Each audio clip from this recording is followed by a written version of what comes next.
Now, here's your hosts, the League Dad, Kevin, Mitchell, and Alistair.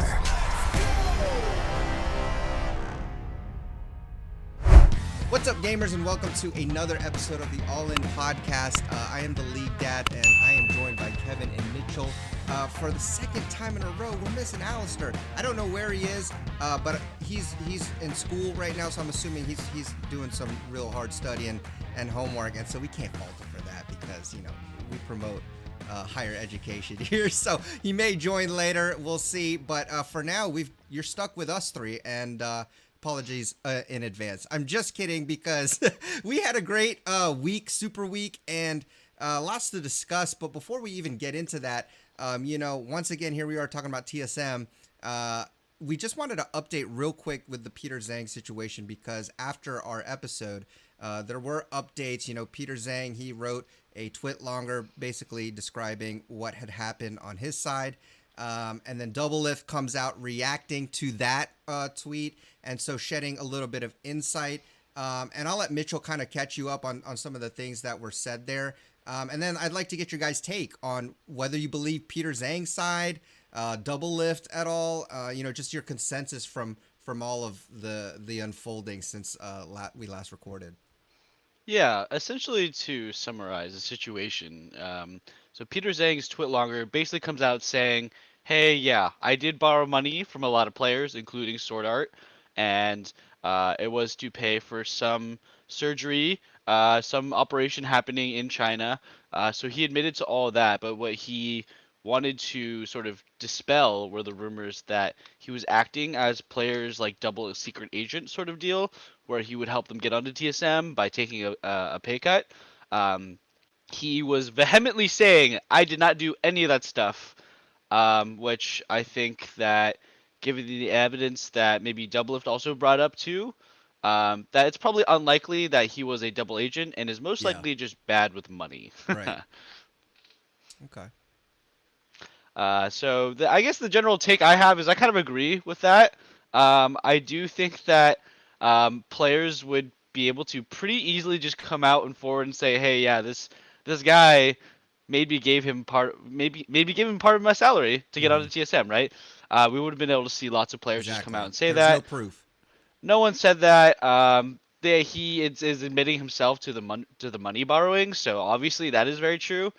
Yeah, that's I think it's honestly pretty much said done deal right now. Yeah. It's kind of feeling like it was a really intense piece of drama for the moment, but when that sort of came out, it's sort of calmed down pretty quickly. Right. Yeah, my reaction to it is like, I think that Double's probably very quick to react. Every time he sees us, he kind of just like takes it, and he's just like, yeah, that sounds about right, and then he like puts some of his context in. But Yeah. I would definitely take both Peter's reactions with a grain of salt.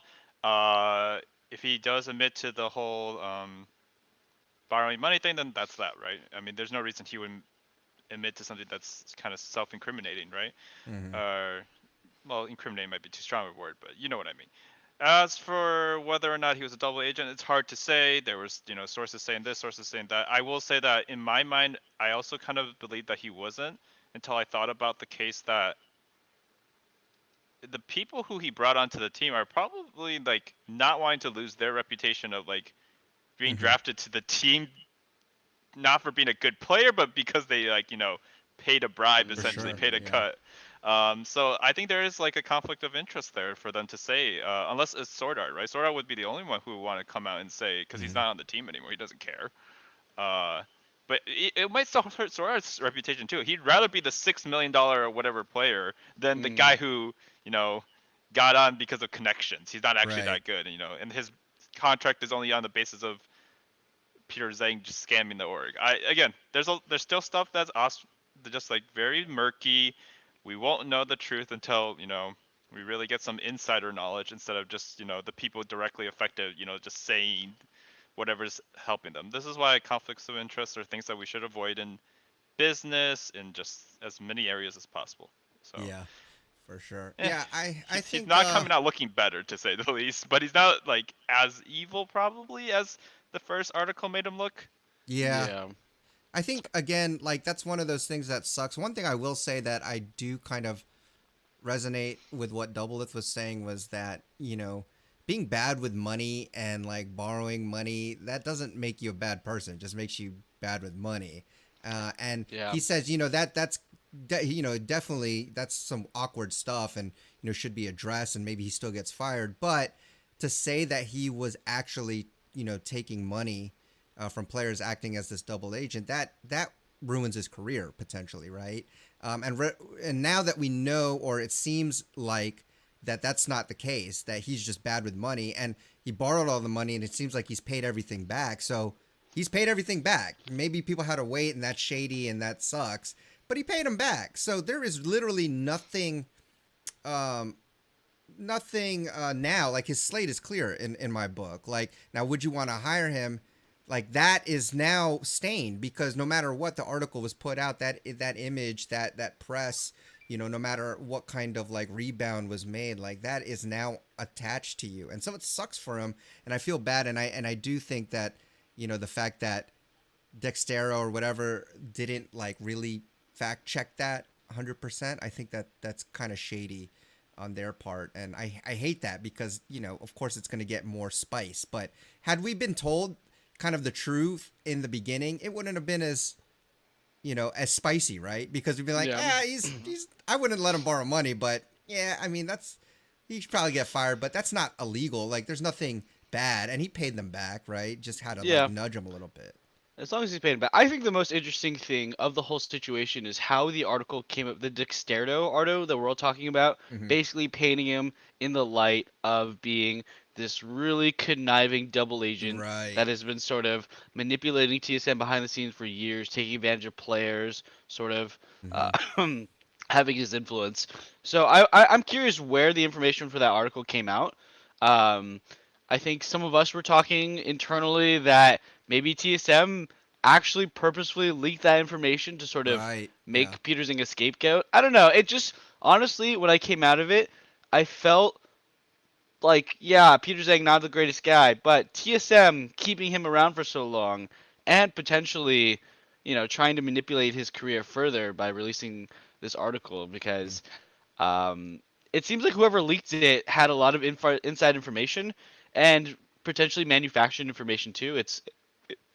It's very strange. Right. Yep, I agreed real quickly. Like they said the Dextero or whatever the Mm-hmm. website's called article was like based off inside sources or whatever. And like I mean, who's the inside source besides TSM itself, right? Yeah. So I mean, maybe it was Lena, but she's already out of the org, right? So why Yeah. would she be an inside source for that? And they don't seem like they knew anything.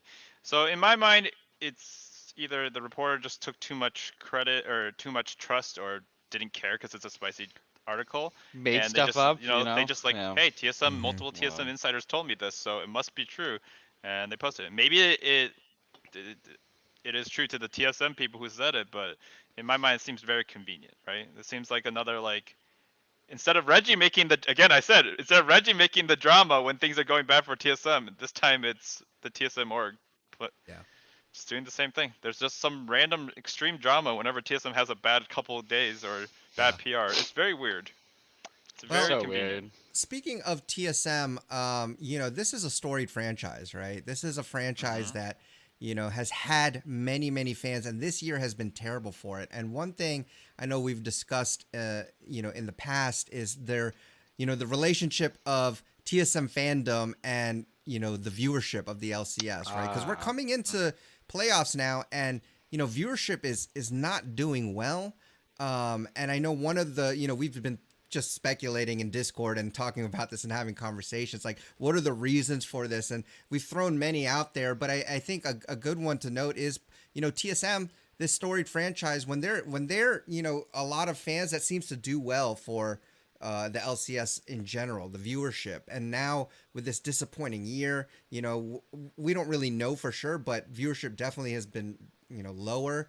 I'm just glad that they kind of ended on a much better note than where they were going, like 3/4 into the split, because they were not looking good. All this drama that we've been talking about week after week. So I'm glad that their players finally have like just it seems like they just go out there and have fun. I mean, Hooney's picking Rumble. He's just like, I'm just gonna go play. And look, it seems to have worked. Is it the cleanest? No. But they're making stuff happen, and I'm glad to see that at least the players made a little bounce back, because I think it is important for LCS that a franchise like TSM has to be good, like for them to succeed. So what are your thoughts on that and other reasons why this viewership is not how it was?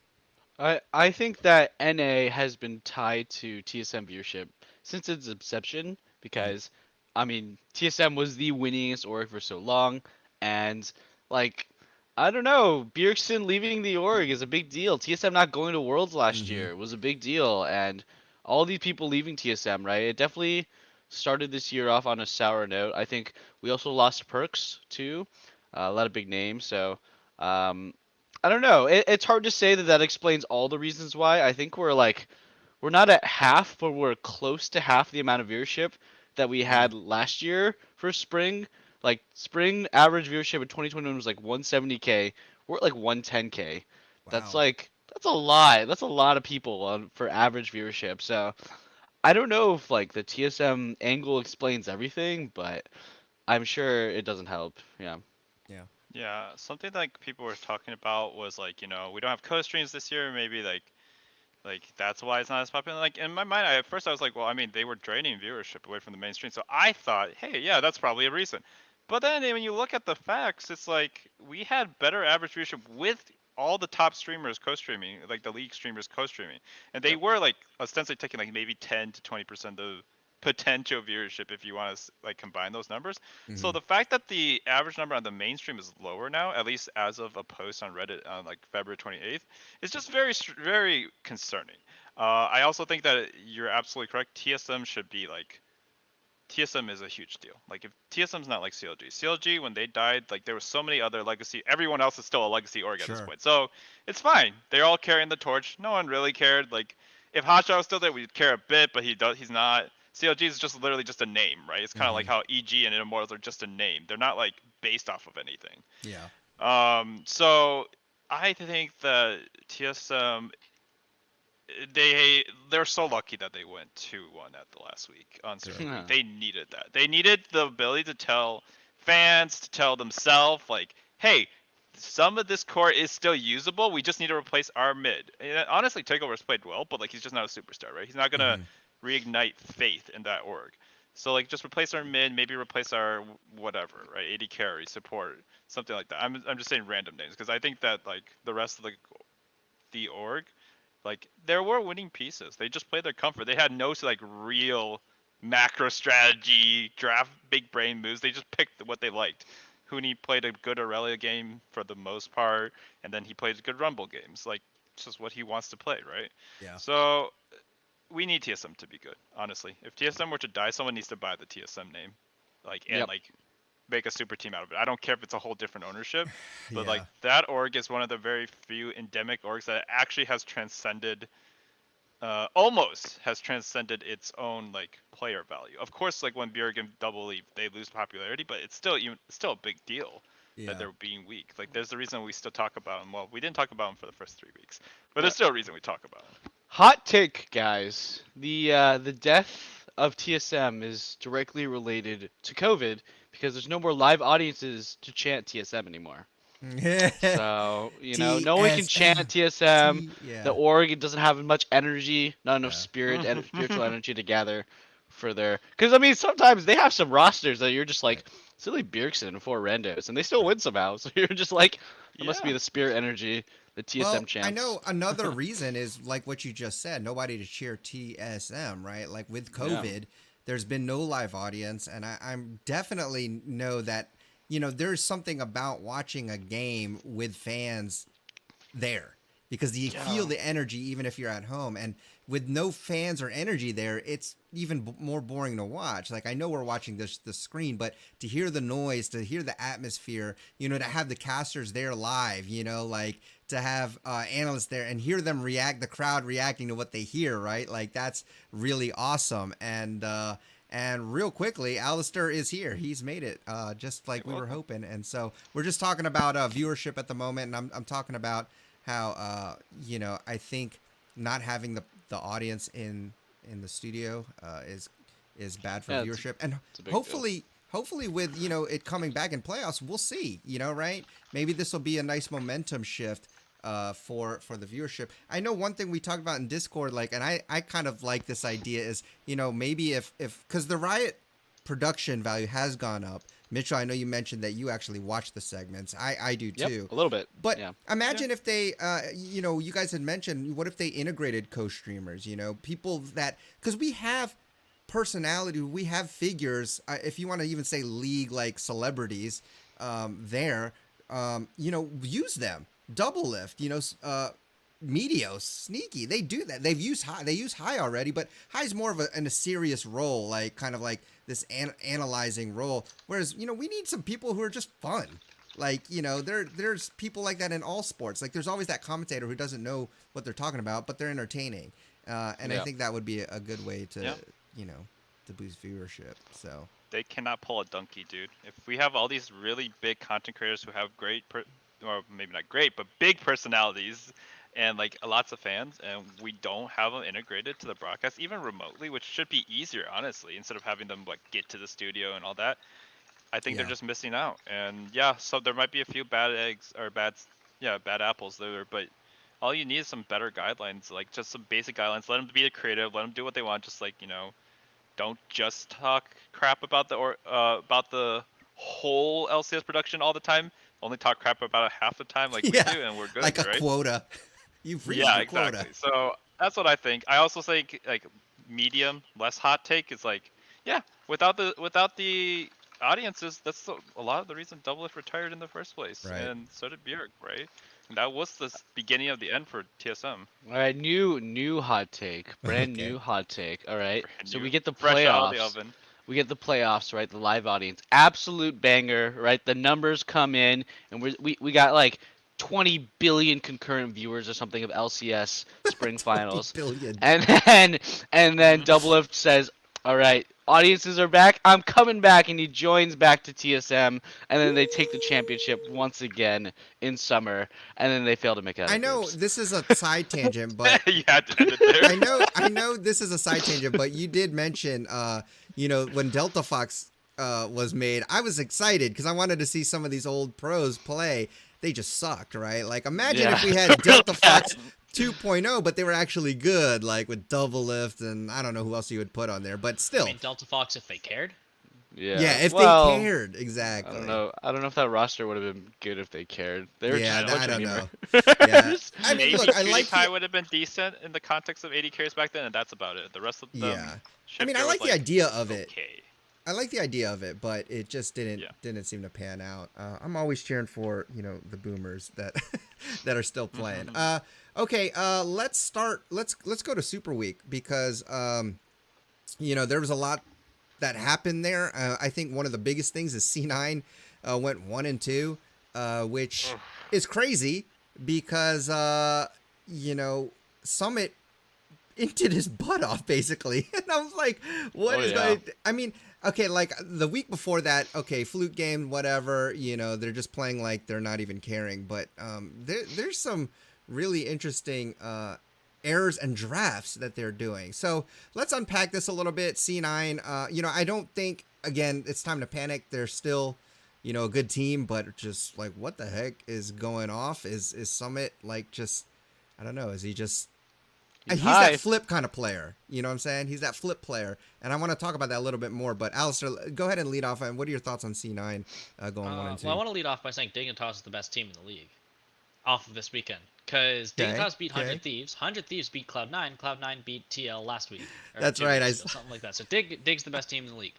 Right. Yeah, I don't know what someone was doing, honestly. It was interesting, shall we say. There's some picks I don't agree with, but I don't know. I think their macro was off. It felt like they weren't there. I mean, I feel like dropping a game to 100 Thieves, I feel like that's fair enough. I mean, they got killed though. Yeah. It wasn't dropping a game. That's the problem, right? Yeah. It's like you're supposed to be first place in the league, and the third place team like absolutely rammed you. It wasn't close. Well, they're supposed to be what? first or second. Yeah. Yeah, Sure, okay. sure. But coming into this week, I'm not trying to be revisionist. Coming into this Right. week, we all said they were first right now. Oh, Yeah. okay. Yeah. I Yeah. see, I see. Now they're probably closer to second, like literally and form Power wise. level wise, yeah. Mhm. Yes. I think like when you look at the trajectory of this whole split for C9, it's been very interesting, right? We started off pretty much for the full first half of the year being like TL number one, C9 at second, right? And then C9 goes on a tear. They beat TL in the second round robin, and it's all like C9 number one, TL Mhm. close second, right? And 100 Thieves, we're still not even talking about them. I think that the narrative has really shifted just on this last weekend with Mhm. C9 and Summit playing really poorly and 100 Thieves actually showing some life and being on what a 6th or 7th game win streak until they lose Mhm. to Dig. Very disappointing, but also Yeah. hilarious. Really funny. I think the narrative's completely shifted where it's no longer, TLC9 1-2. It's kind of TLC9 and 100 Thieves They're because that back. first seed that they're back in the first seed bye actually made such a huge difference. I wonder if C9 came into this weekend being like, we don't even care. We're gonna get one or two, right? Who cares? We have to play 100 Thieves, Hmm. EG. What's the difference? And now it's like, oh crap, you guys got to play 100 Thieves. Like they them being second place actually is a big deal. They could get knocked down to the lower bracket if they're not awake. And I think that this weekend, a lot of people are going to say they're sort of non-games that we've seen from 100 Thieves themselves, right? Where it's like Mhm. they're just kind of not playing, right? They're just blind picking LeBlanc, Lee Sin. They're just going Graves top into Malphite and just not caring, right? Um, so I don't know how much stock you really want to drop, like in your value in this team, but Mhm. it's not a good sign. It doesn't give you any more confidence. It's more of like a, oh, you guys can't roll over teams in your sleep. You actually have to try and prepare, or 100 Thieves can win a series off you, take games off you. Yeah. So I think it makes it more interesting. Fudge gave an interview saying that this was good for Cloud9, that they needed a wake-up call going to playoffs. So um, it was the best thing for me to happen this weekend was 100 Thieves beating C9. I was like, yes, 3-horse race, not two, Mhm. right? Yeah, that's We don't right. know who's gonna be in the finals. So. Yeah. Well, only one of the teams is a horse, so I think we know who's gonna win. No, Uh, there we go. You can leave, yeah. Kevin with the jokes. So what Kevin I wanted to with the say is jokes. that I don't think so for C9. Like I could totally see them just like dropping the ball in the 100 Thieves game because they're like, whatever, we're 1-2, not the end of the world. But then as they like played against 100 Thieves, they're like, wait, we actually got like completely destroyed. That's kind of a problem.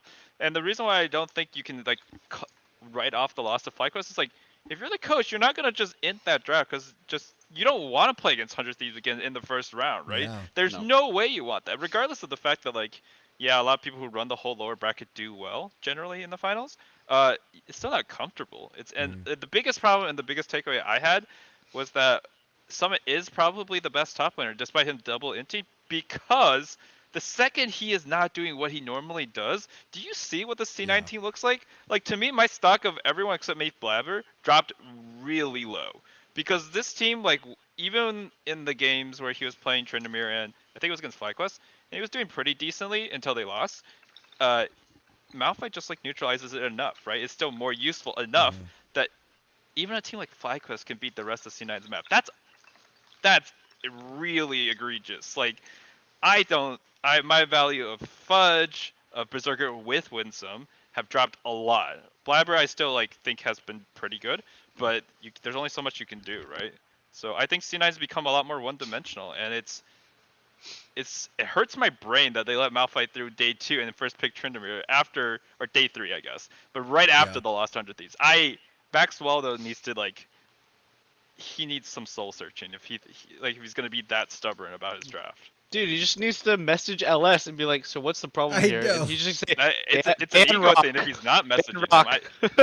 That was like the biggest that was like Rock OP. the C9 Ezreal Yumi vibes all over again. When you get Mhm. smacked and then you do it again the next Yeah. day. Want to see me do it again? Yeah. Yeah, I'll lose to Malphite. I look at Summit and you know, coupled with his champion Q games, Yeah. I look at him as he is good. He's also that coin flip top laner, I think. Maybe not in an egregious way, but like when he does bad, I mean, he just does bad. Like it looks really bad. Whereas, you know, Whippo has a little bit of that too, right? But I think in a sense, well, not really. I think he's just more so in his picks, right? Whippo will like to experiment in his picks and his builds, but I think he's been fairly consistent. And even as a team as a whole, like C9's wins have been flashier, so to speak, or more Yeah. like highlight worthy, whereas Team Liquid has just kind of been, they might have a weird pick there and you're like, ooh, but they play pretty normal. Like they win.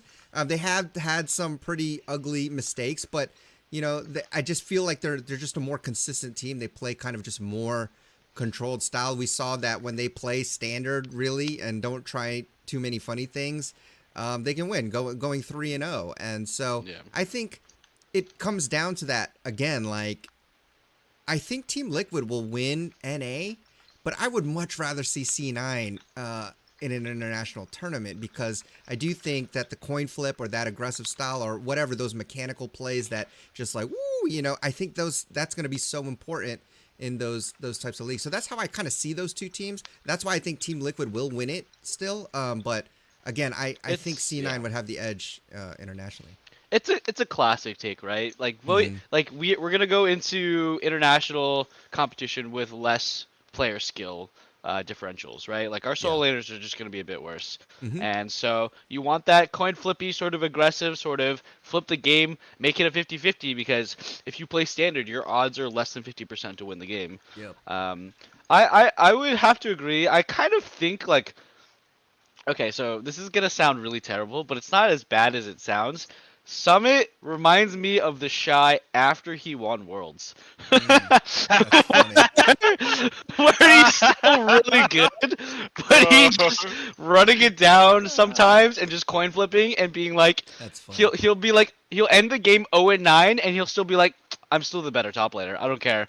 And then he will maybe win the next game, but like he'll still just run it down really badly. Um, so I think that's kind of funny. It's a bit of a bad sign because it's like, Summit, you haven't won anything really. Yeah. But also, I think it's a testament to the kind of player that he is, where you can only hope. You can only hope and pray that the man shows up when you need him to. Mhm. And I think that's kind of where C9 is right now. I agree. Like Cloud9, they have to make it so that if someone doesn't carry, like Berserker's in a good place to carry, Mhm. and you know, the rest of his team can follow up for Berserker, the secondary win con, because yeah, like, you know, we know Summit can win you the game, but now we also know Summit can lose you the game pretty Yeah, badly. for sure. So Okay. yeah. I mean, I'm gonna push back a bit. I think that the Liquid team is better internationally, if only for the fact that pound for pound across the board, they can match up internationally more consistently. Winsome is not matching up against Keria. Winsome's not matching Yeah, up. it's Well, true. actually, Mako is out now because, anyways, Winsome's not gonna match up against the top LPL supports either, right? If Ming or whoever like PP God makes it, then yeah, there's PB no way God! he's. Sorry. Winsome's not even in the same region, right? Got really Berserker's excited there, good. Mitchell. Berserker's definitely gonna be able to match up. I don't think Fudge is going to be able to match up either, to be honest. Like, I don't necessarily think Bjergsen will show up in international. Like, you know, he has a pretty sketchy record internationally, but he's at least good enough to not get absolutely smacked, right? I don't necessarily know if Fudge's role-playing mid-roll will work against, like, a Chovy. I mean, Chovy's probably not going to come, but if Chovy did come, it's not going to look great in my mind, right? Yeah. Just I like have the last faith. week, well, the I last have 2 faith in weeks, Fudge. honestly, watching Fudge, I've been less impressed. When the onus is on him to carry, for some reason, I don't feel any pressure from him. I don't feel any like win cons from him. I think he's a very good role player when the rest of the teams can carry. But right now, Berserker is also looking kind of champ pool restricted. I Like when think he's not playing Aphelios and Ezreal, he looks kind of Jinx. just good. Jinx, His- everyone looks good on. His Everyone Jinx looks good on is Jinx. correct, yeah. Everyone looks good on Jinx. Even Neo has won games on Jinx, and I don't even want to get into Neo yet. I There's think time for that. there's a time. I think There's always a Fudge. time. I have faith in Fudge International. I know it's only been 1 year, but like the Mm. way he was able to show up at MSI and Worlds, I feel like Fudge. I mean, he's never done it on mid lane, right? And this is only his second year, but I don't know. I feel like Fudge will show up. He just seems like that kind of player to me, especially when he did it last year at those big moments where it kind of seemed like he wasn't doing that great, and then he just shows up at the most important moments. So I guess we'll see too with the We'll crowd have to going to be see. there. You know, Yeah. can he stand up to the pressure of the crowd and the energy of the crowd? Because again, All right, That's true. here's We've a never quick one seen I him got in for front of you. a crowd since he was in NA. yep. I'm gonna predict the Fudge timeline. All right. Okay. Okay. So they're gonna come. C9 is either going to win spring or summer, and then next year Fudge's gonna roll swap again, and then win a split, and then he's gonna do that. And he's gonna win a split in all 5 rolls. Oh my Oh, he's just gonna gosh. complete That all the. would be so hype. Yeah. Yeah, It's like the that'd be Magic Felix crazy. Challenger on every roll run, but LCS. The All right, only well, let person me, who has ever done 3 role swaps in a major region was Hyde, right? He did jungle, support, mid. Yeah. Oh, that's right. Yeah. So Yeah. it's also on C9. Yeah. I think Huki is the only player to win on 2 different roles, right? Or In NA, in NA, in Ambition NA. won in mid and jungle. Right. But in NA, What's yeah. his name on RNG? Xiaohu? Ah, Oh, yes. Shao for sure. Wait, he won Top MSI in 2 roles. Yeah. Yeah. Yeah. Actually, I don't know if Ambition won as a jungler. He might have gotten top 3. Anyways, yeah, Shahu for sure. Ambition Shahu's did probably not win the best as player. a jungler. Yeah, he did Yeah. not win. They got only close. made it to Worlds through Gauntlet, that team. I forgot. Such a They weird never team, won man. anything. They always made it through the Gauntlet as the 3rd seed. Oh my goodness. Yes. All right, well, yes, let me yes, good push back times. with one final point, and I think I'll leave it at that because we need to move on. But also, I think the JLXP does a pretty good discussion on this between Jat and Freak. But internationally speaking, Kevin, you mentioned that you think that our TL's players match up more in line with the rest of the international laners. But the argument against that is that when we've been trying to play standard against, the best LCK, LPL teams, and they're just better at it. We might be close to being good, but, when we play their type of game, and Jat was sharing a lot of his insight when he was on Team Liquid. So it's an interesting listen. If anybody's listening here, definitely check this out. But the debate is that, in order to do well internationally, you know, I don't know if we can win it necessarily 100% just standard. Sometimes, and this is why I agree more with the coin flippy style, is that you're going to have to surprise them. You're going to have to, catch them off guard, because if we just play their game, play whatever scaling or whatever, when it comes down to it, they're just going to be better execution wise, and their laners are just still better. And so we're kind of like saying, yeah, we can kind of match up, but honestly, can we actually beat them if they're just better at every role? It's kind of like in the NBA, like you kind of got like the 5, best players in each position, and you have the other team just kind of the second best, and that kind of head-to-head matchup, playing the same kind of game, same kind of style, the best players for each role is going to win. So I that's my only pushback on that. Again, they dive into that a lot. So definitely go give that a Whippo, listen. though. I think yeah, go ahead, Whippo Mitchell. is the Whippo is the real different take on that, is that he does bring out a lot of real coin flippy matchups. Yes. I think that It's true. different from Summit is that he makes coin flip plays, but he's not like a coin flip player. I Right. feel like he's always like can find weird angles to win. Where for Summit and and Shy sometimes too, where it's like they're either hard winning or they're hard losing. Where Mhm. Blupo, he can be losing, but he can still find really unique, weird, clever angles, like the Fnatic Death Brush, right, and just kind of pop Yeah. out with a random win. So, Yeah. I mean, I actually have decent amount of faith for Team Liquid going to international. I think honestly the way I see them go for engages sometimes, especially in losing games, they're very coordinated. Their team fight Yes, and their yes. like their picks when they're all together, they're very coordinated and they know the limits of their champions. Like you can watch it where I think it was their Golden Guardians game when they lost. They had this play where they're so far behind and they went as 5 and they slipped through a pocket of vision that Golden Guardians didn't have, and they got 2 picks and they killed people super seamlessly. And they're just too far behind and they died anyways. But I was like, wow, that was amazing. That was Yeah. so clever. They slipped through all the vision and they got really clean executed play. So I think I would have faith with Team Liquid internationally still. Um, Yeah, I mean, but I'm hoping for it. I'm hoping I mean, for this any weekend NA team. alone, there was the 2-man TP to a bot rush. Yeah, that's Then true. they just package over and just destroy TSM while behind. Like, that play didn't make any sense. And then there was a play where people got caught out, and it was a 4v5, and Liquid absolutely curb stomped the other team. Like, in my mind, I think standard is just an overused word, because it means a lot of things, right? Liquid just plays like a good team that's together. There's never a world where that's a bad thing to have. And Yeah. also, we have Whippo, who actually builds with his, well, most With of the his time, brain, with his yeah, brain. He for thinks sure. of something, he's like, Yeah, let's be creative. Let me build Gorge on Grace because I see 3 melees sitting on top of me, and they won that Okay, game. well, yeah, I I don't thought that like was. that build. I Yeah, think that build is okay in the exact scenario when 3 people are diving you, and I mean he survived a lot of plays in that game. he did. So I would never build mm. that build in any other situation that isn't 3+ melees, and he did. I don't know if it's good, but he's at least has an idea. Whenever I see PoE build something new, I'm just like, you're just doing that to be quirky, man. I To be think you. conceptually the build was okay, but oh my god, like I've tried that build because I play a lot of Graves. It just does no damage. Like I hate that build. I think it's bad. You should just go shield bow. But I mean, it worked out. It conceptually makes sense in that situation, right? It Three worked. melee He champs, get a good TP'd core in into drinker. 4 people, and they're like, we can't kill this guy. I don't know what happened, Yeah. but I still think it's a bad build, but it worked out for him, so good for him. yeah, All right. I agree. It's still a little weird. All right, let's move on. The last thing I want to say before we go into our LCS awards is that 100 Thieves, as good as they are, could not beat Dig, and they have not won against Dig all all split. But the good news is 0-4 Dig versus is not in the this year. playoffs, so doesn't matter. Doesn't matter. They can have an Okay. honorary spot. Yep. Yeah, Yep. honorary I, spot. I think 100 Thieves deserves some conversation around them because they had a very sour ending to their weekend that was supposed to be great, right? This is Yeah. supposed to be the great return, 100 Thieves. Um, I still think that, like, that 10% that I think some people were talking about, that their chances to win, I think it's a lot higher. I think that people should be very afraid that 100 Thieves could take this championship when all year long it was just TLC9.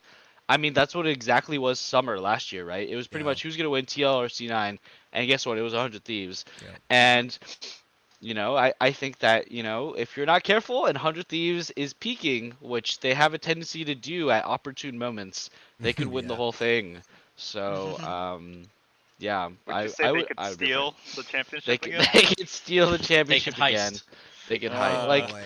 God, last year was such a steal though. No one expected them to Yeah. 3-0 TL in the finals, and I mean, I don't want to I'm the C9 boat per se. You guys, you're the TL boat. I wouldn't Yeah. be surprised if 100 Thieves just makes us both disappointed. Once again, we're wrong. Yeah, That would suck if all That both would of our teams were out because of 100 it would Thieves. suck, but how hype would it be to actually Yeah. have I'd an love it. org that is they won twice in a row and they go to MSI for the first time in their career? Like Yeah. that would actually revolutionize North America if they won.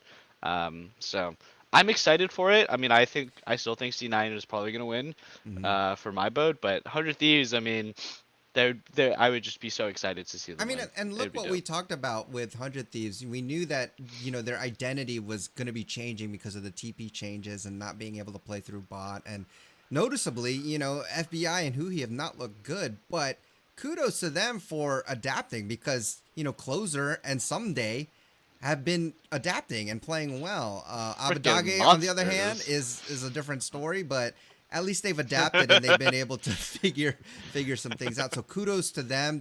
Not all the wins have been pretty, but like you said, playoffs is now, and I feel like they're definitely on that momentum swing, regardless of the Dig loss. That we'll just chalk that up to bad matchup. There are great boxers out there who can beat everybody, but there's that one person who's not even ranked that just seems to know how to beat them. It just makes Someday fail flash into a wall. It's just Yeah, they that's just what it control is, people. yeah. I don't understand. That was Dignitas versus Renegades vibes there, or whatever. I saw God. both of them fail their flashes in a row, and I'm like, what the heck? Okay, when you're watching that play and you play enough J4, I actually knew River was gonna E flash before it even happened, and then when he missed, I could not stop laughing.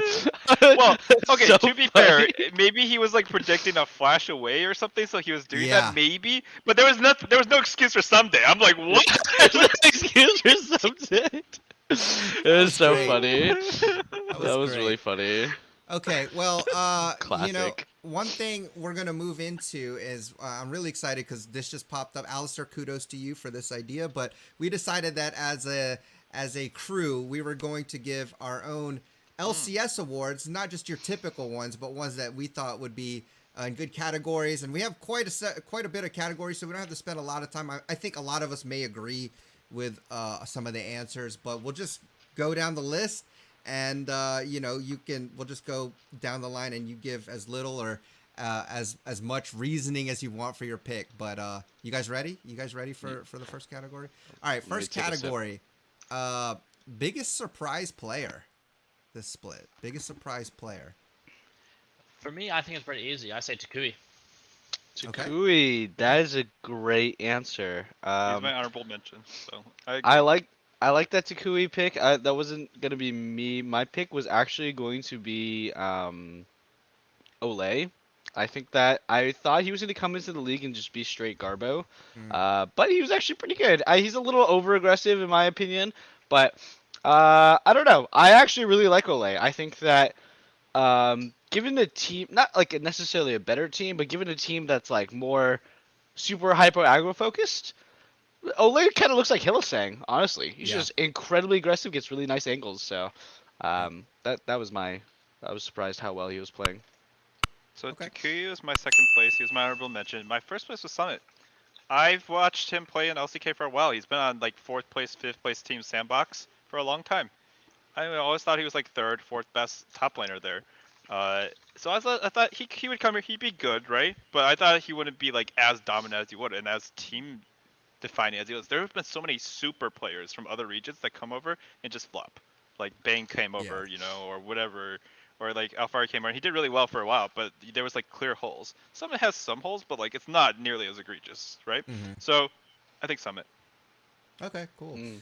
Yeah, I'm also with Alistair and you too, Kevin. It's Takui. I mean, I did not think that we had a bad taste in our mouths about French mid laners just because Dude, we had. we all said I mentioned Aika in preseason. I'm like, I don't Yeah. want to see Aika or Aika again. So he has. I don't We'll even know say what that I don't know what his name is Takui. still.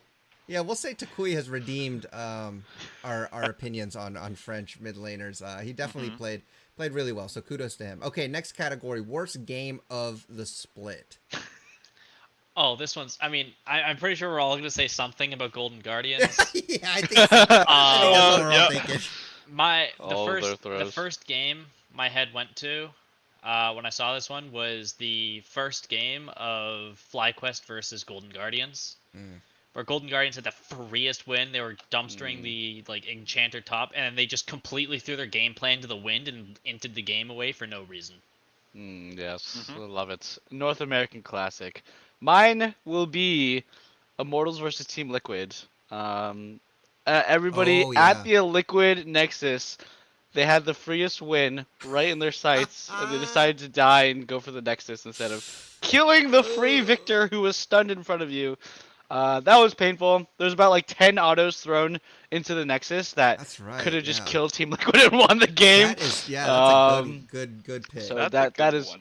that is my worst game of the split. Yep. I was gonna say almost every one of Golden Guardians throws. They were the biggest victim of the comeback mechanic this year. Like honestly, if that patch isn't live, maybe they would just be like 12 and 6 or something. Like actually though, you think about Yeah. how many games were thrown, right?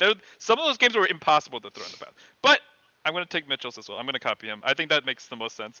I Yeah. think of it in a positive manner because I'm a Liquid fan, but like objectively, like what the heck? That was True. garbage. Yeah. Yeah, so that's fair.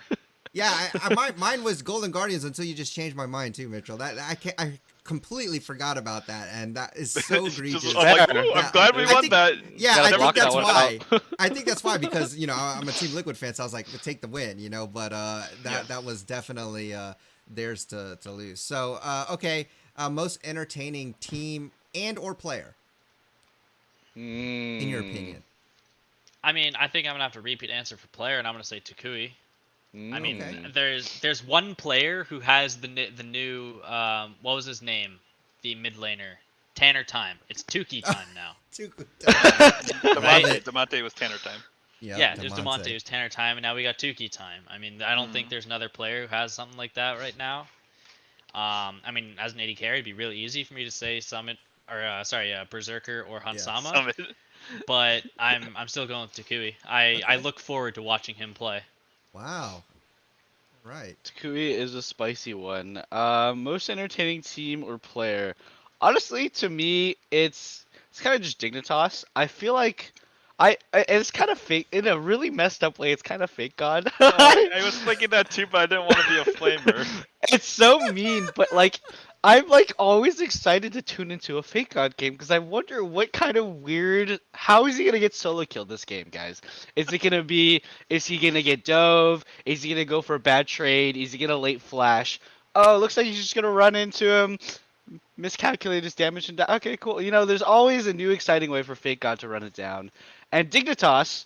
In general, just being 4-0 versus 100 Thieves Yeah. and just not being in playoffs, I think that this will probably go by the wayside if I didn't bring it up, but Dignitas versus TL, they were up Mountain Soul Point against TL in an even state game. I think they're only down 1k in golds, and honestly, if Dignitas just left, they would be in such a good spot. Honestly, their draft was scaling probably about as well or better than TL's. They just left. They would have been out Mountain Soul Point and only down 1k.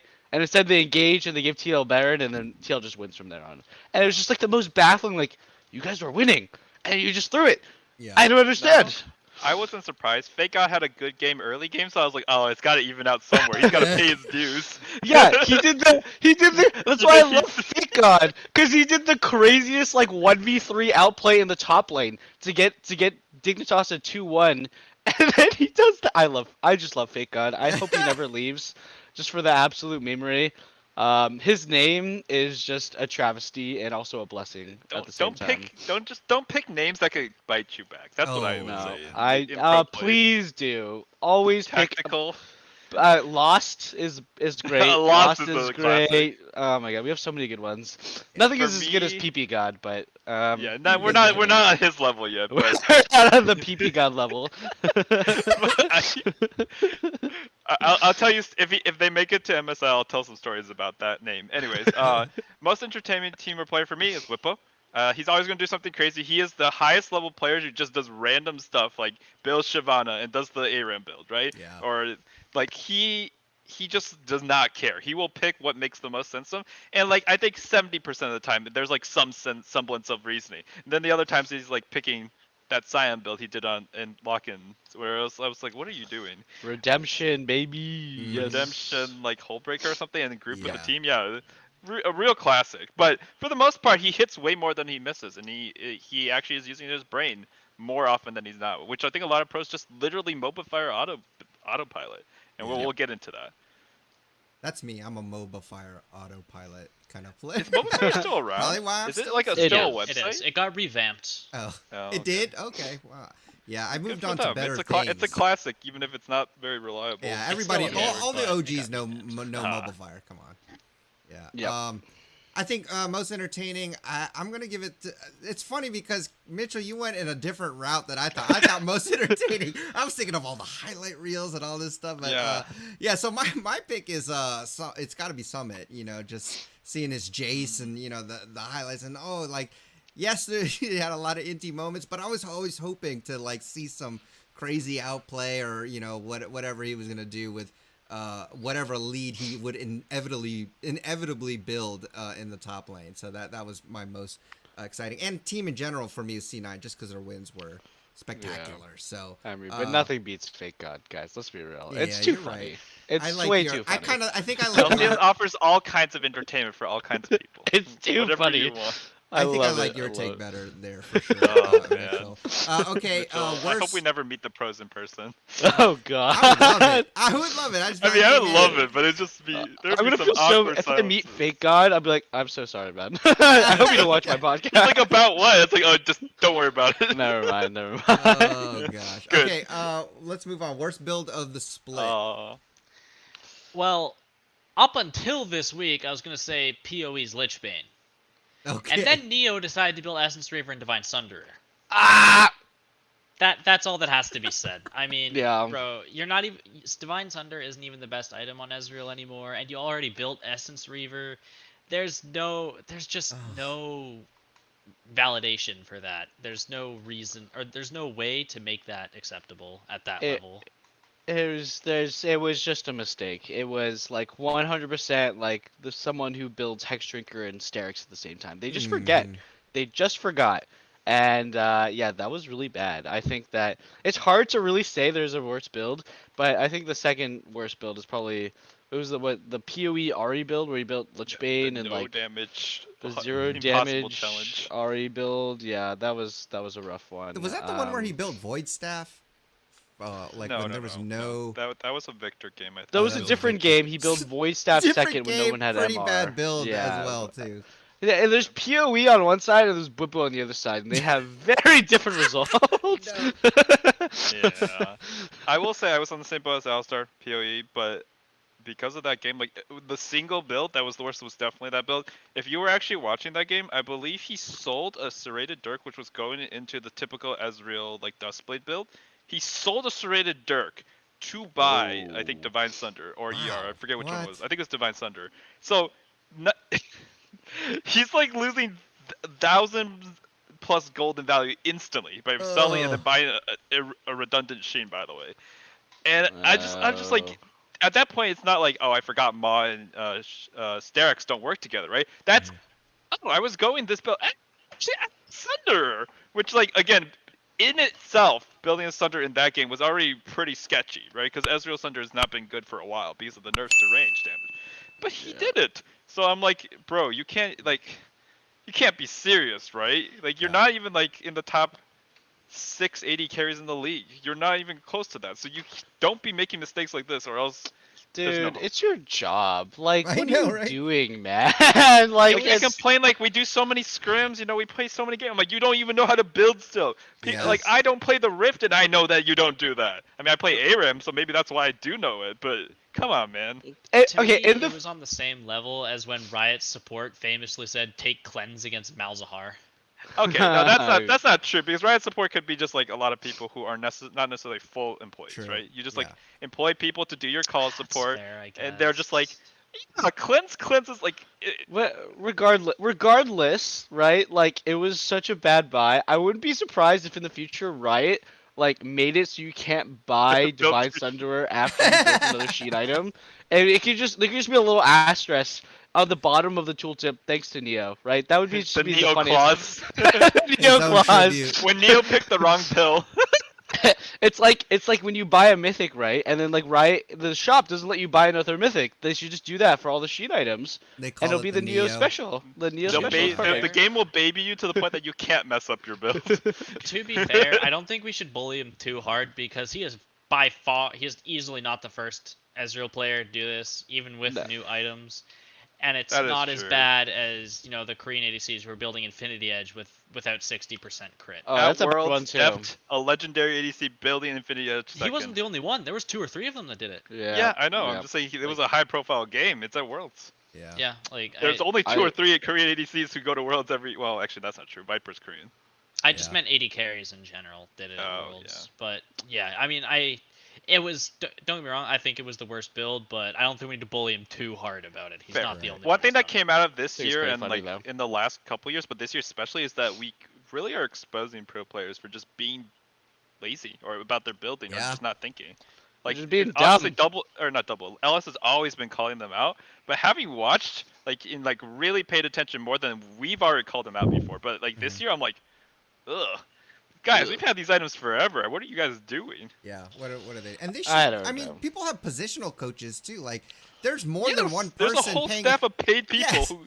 Those analysts. So it's not just them. everything. It's like, who are you hiring? Like, Well, I these mean, people- Maybe as an know. analyst, you just feel scared, right? Like if I had to tell them, hey, remember not to build IE until third item or until you have 40% crit reward. Like, can you imagine? Like that just feels like you're insulting him, right? Like That's just the funniest job ever. He's just like, imagine you go to Gumayushi and you're like, don't forget to buy IE third item, not second. Like, that's just the funniest job ever.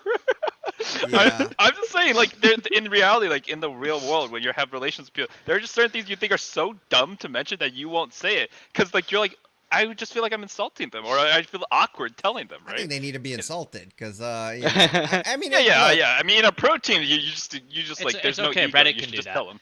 Anyways, we should probably let League Dad do his vote here. Well, I mean, I think you're as far as worst. That definitely is the worst. But just to throw it out there, and Kevin, you mentioned it earlier, was just Hullbreaker Redemption Scion build, and because Yeah, it was a bad one. does build stuff, and then your team fighting with the Hullbreaker just really didn't make a lot of sense in that case. You know what was the best build of the split? It was when I mean, Bwipo, when he went Also Frostfire Bwipo. Gauntlet Demonic There it Oh is. Race. gosh. Yeah.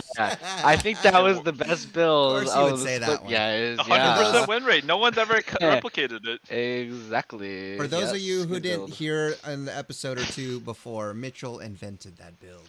So I was actually have more biased. thoughts on the builds in general. I don't know if we want to go there. I could go on for days. Some other time. Let's not Maybe go so. there. We see if it ever comes up again, you can I'm sh- you can. I'm sure Okay, you'll cool. tell us next time we're ARAMing. Okay, let's go to most disappointing player and or team. Ooh. Honestly, I don't really have a most disappointing player. Actually, yeah, I do. JoJo. Oh, really? Ooh. JoJo? I think JoJo's been as advertised, but I okay. want to hear this. Let's see. I don't know. I came in expecting a lot, and he's maybe the 5th best mid laner, and that's with Abadage drooling on himself. I don't know. I haven't. I don't know. I just feel like he hasn't been what he was all like talked up to be, and I feel he still has potential. It's the first split of his career, but I think it's the most disappointing for me. Team wise, I mean, I think it's pretty easy to say Immortals for me. Oh yeah. I mean, Mhm. they have Xerxes, they have PoE, they have Wild Turtle, they have Insanity. I look at this team and I'd expect a lot more than Mhm. being last. I'd say TSM, but I didn't expect anything from TSM in the first place, so it's not really disappointing. Yeah, I think that for me, 100 Thieves as a overall was kind of it, but then this last weekend kind of made me Yeah, I sort think of so. reevaluate. So like Abadage, FBI, Hui, that sort of crowd. But my answer is actually going to be Inspired. Another EG member, Ooh, yeah, you're unfortunately. right. Inspired has been very underwhelming. I think that he has maybe a standout game here or there, maybe like 2 or 3 throughout the year, but he kind of was popping off in lock-in, and then he just didn't exist Disappeared. for the rest of Yeah. the Lost year, track of the right? meta. He just lost track of the meta. He like you can't do his same power farmy jungle like wait to carry later on sort of style, I Mhm. guess anymore. Maybe it's not the meta for that. Also, his laners are a lot weaker and different. Like I think Impact and JoJo, while they're all great laners, it didn't feel like that they were buying into what Rogue did with Inspired. Whereas like Mhm. Larson is just honestly late game hyperscaling mid laner all the time, and their top laner, who's at Odoame, would just role play for whatever Inspired needed. It felt like the team was built around Inspired. The CG roster is not really built around him, and it doesn't seem like Mhm. he's shining at all. He seems very middling. Yeah. So Yeah, he's a bad match for JoJo. Honestly, JoJo could do a lot better with like a Blabber or something, where they just want to duel and go into the jungle and just use that CS lead. My most disappointing, I said TSM. I did expect more than that. I expected a Sure. lot more than what they put out. Like they might have won at the end when it didn't matter, but they were still really awful for how much money and prestige this team has, as well as just like honestly, there's like still a decent amount of raw talent. There's an LCS MVP on that team. Mhm. But for player FBI, FBI is like the best AD carry from last year. Yeah, you can argue top lane's more important this year, whatever. We still have a league with Berserk and Hansama. FBI is not Mhm. even competing there. Like he's not competing in the same realm. Have you seen FBI do a carry performance even in their win streak? I've barely seen anything out of him. With Jinx Mhm. being so OP, I expected a lot more from him, and it's really disappointing that he's not even contesting the new guys. He's just not even in the same conversation. In Yeah. my mind, he might be third de facto, but I don't think he's very good yeah, right Yeah. yeah. right now. I mean, I have to kind of go with you on the 100 Thieves, but I think it's because they were the champs, right? So anything less than what we saw or anything, and it hasn't, for a while it hadn't even looked close to where they were. So for me, it's Abadage because he was one Yeah. of the mid laners last year. We were like, oh, he's like popping off and stuff like that. So just, I mean, it's a team thing, right? So it makes sense that a lot of us would pull players from there. Okay, biggest paycheck stealer. Biggest paycheck I like stealer. this. Formerly known as the Huni Award. Yeah. Oh I mean, yeah. I think it's still Huni. I mean, Oh god. he's one of the highest paid players, and I'm pretty sure at least, aside from Team Liquid's players, obviously, because Steve's wallet. Mhm. But I mean, I've been saying it for a while. I don't know why Hooney still has a job in LCS. I mean, he's just like he's pulling so much money and not doing anything with it. Unless he's playing Rumble, I don't have any faith in him at this He has point. been playing a little bit better in the last couple of games for TSM, but I mean, it's a low it bar is though. no, it is not enough to cover the years of mediocrity this player has Yeah. brought. Yeah. Like, it's just not enough. So I 100% agree with that take. Like, yeah, I think it's Hooney. I mean, I called it the Hooney Award. Like, yeah, it's Hooney. Like, oh my God, this guy's been stealing a paycheck since what he joined Dignitas when franchising started in 2018. Yeah. Like, well, he was rumored 2.3 million 4 years ago. Oh my God, that's just ridiculous. Like, and then I think that Dignitas roster didn't even make playoffs or something ridiculous like that, right? Like, Yeah. so 4 years I mean, ago, it actually made more sense than it does now, by the way, because he was about to become resident and he was still recently good. Like he was recently on SKT, like ish. So there was yeah. more reason back then than when he got hired to EG or TSM. I'm like, bro, what? Um, I actually was gonna say another TSM member, Peter Zhang, but but memes Yes. Oh aside, because yeah. again, that's all a legend, and I don't want to actually like put it in Kevin gonna stone. get I would sued actually say, for I would actually say defamation. Spica. I would say Spica because that $5 million that's rumored for the coaching staff plus the team members. If it's $1 million in the buyouts, I don't think the salaries are that high for Kaido and Sheni. And Mm, while Huni might be high, we know where his numbers are around. So what was this team built around? And in my mind, mm. it's got to be around Spica, the MVP from the previous season. Like this was literally built around him being the leader. He, had a pretty central role on the social media. Like there was a lot of like implicit and explicit expectation of this guy being the best for their team. And like maybe in the last week he did okay, but for the most of the week, like most of the year, it felt like he was exposed. Like yeah, the team's on fire, but he had so little agency. Even in like you see Syncroft over there in EU when they're on a terrible team, you can tell he's a good jungler though. You can tell that he's trying to carry and like has like the brain for it. Spica when he's not like having stability in his team, like he does not have the level that I would expect from an MVP. Neither does Inspired, to be fair. But Spica, I think, was even more important to his team in terms of Yeah. team building. I think when you go to paycheck is if once you're done with TSM, you go right to EG because we all know Yeah. they're getting paid big bucks too, and you're like, Yep. yeah, Inspired, Yeah. Vulcan, Yeah. I like was it's a just little doing some sus over reverse there. math, and I'm like, I think Spica was the guy who got the biggest paycheck on that team, Yeah. right? Because it's Yeah. the recent MVP of NA and an endemic player where you've lost all of your name talent from before. Yeah, I agree. I think it hasn't been like it's not like a perks year where you're like that huge paycheck where you're like so you kind of got to look at who's getting paid the most to really kind of highlight that overvaluing.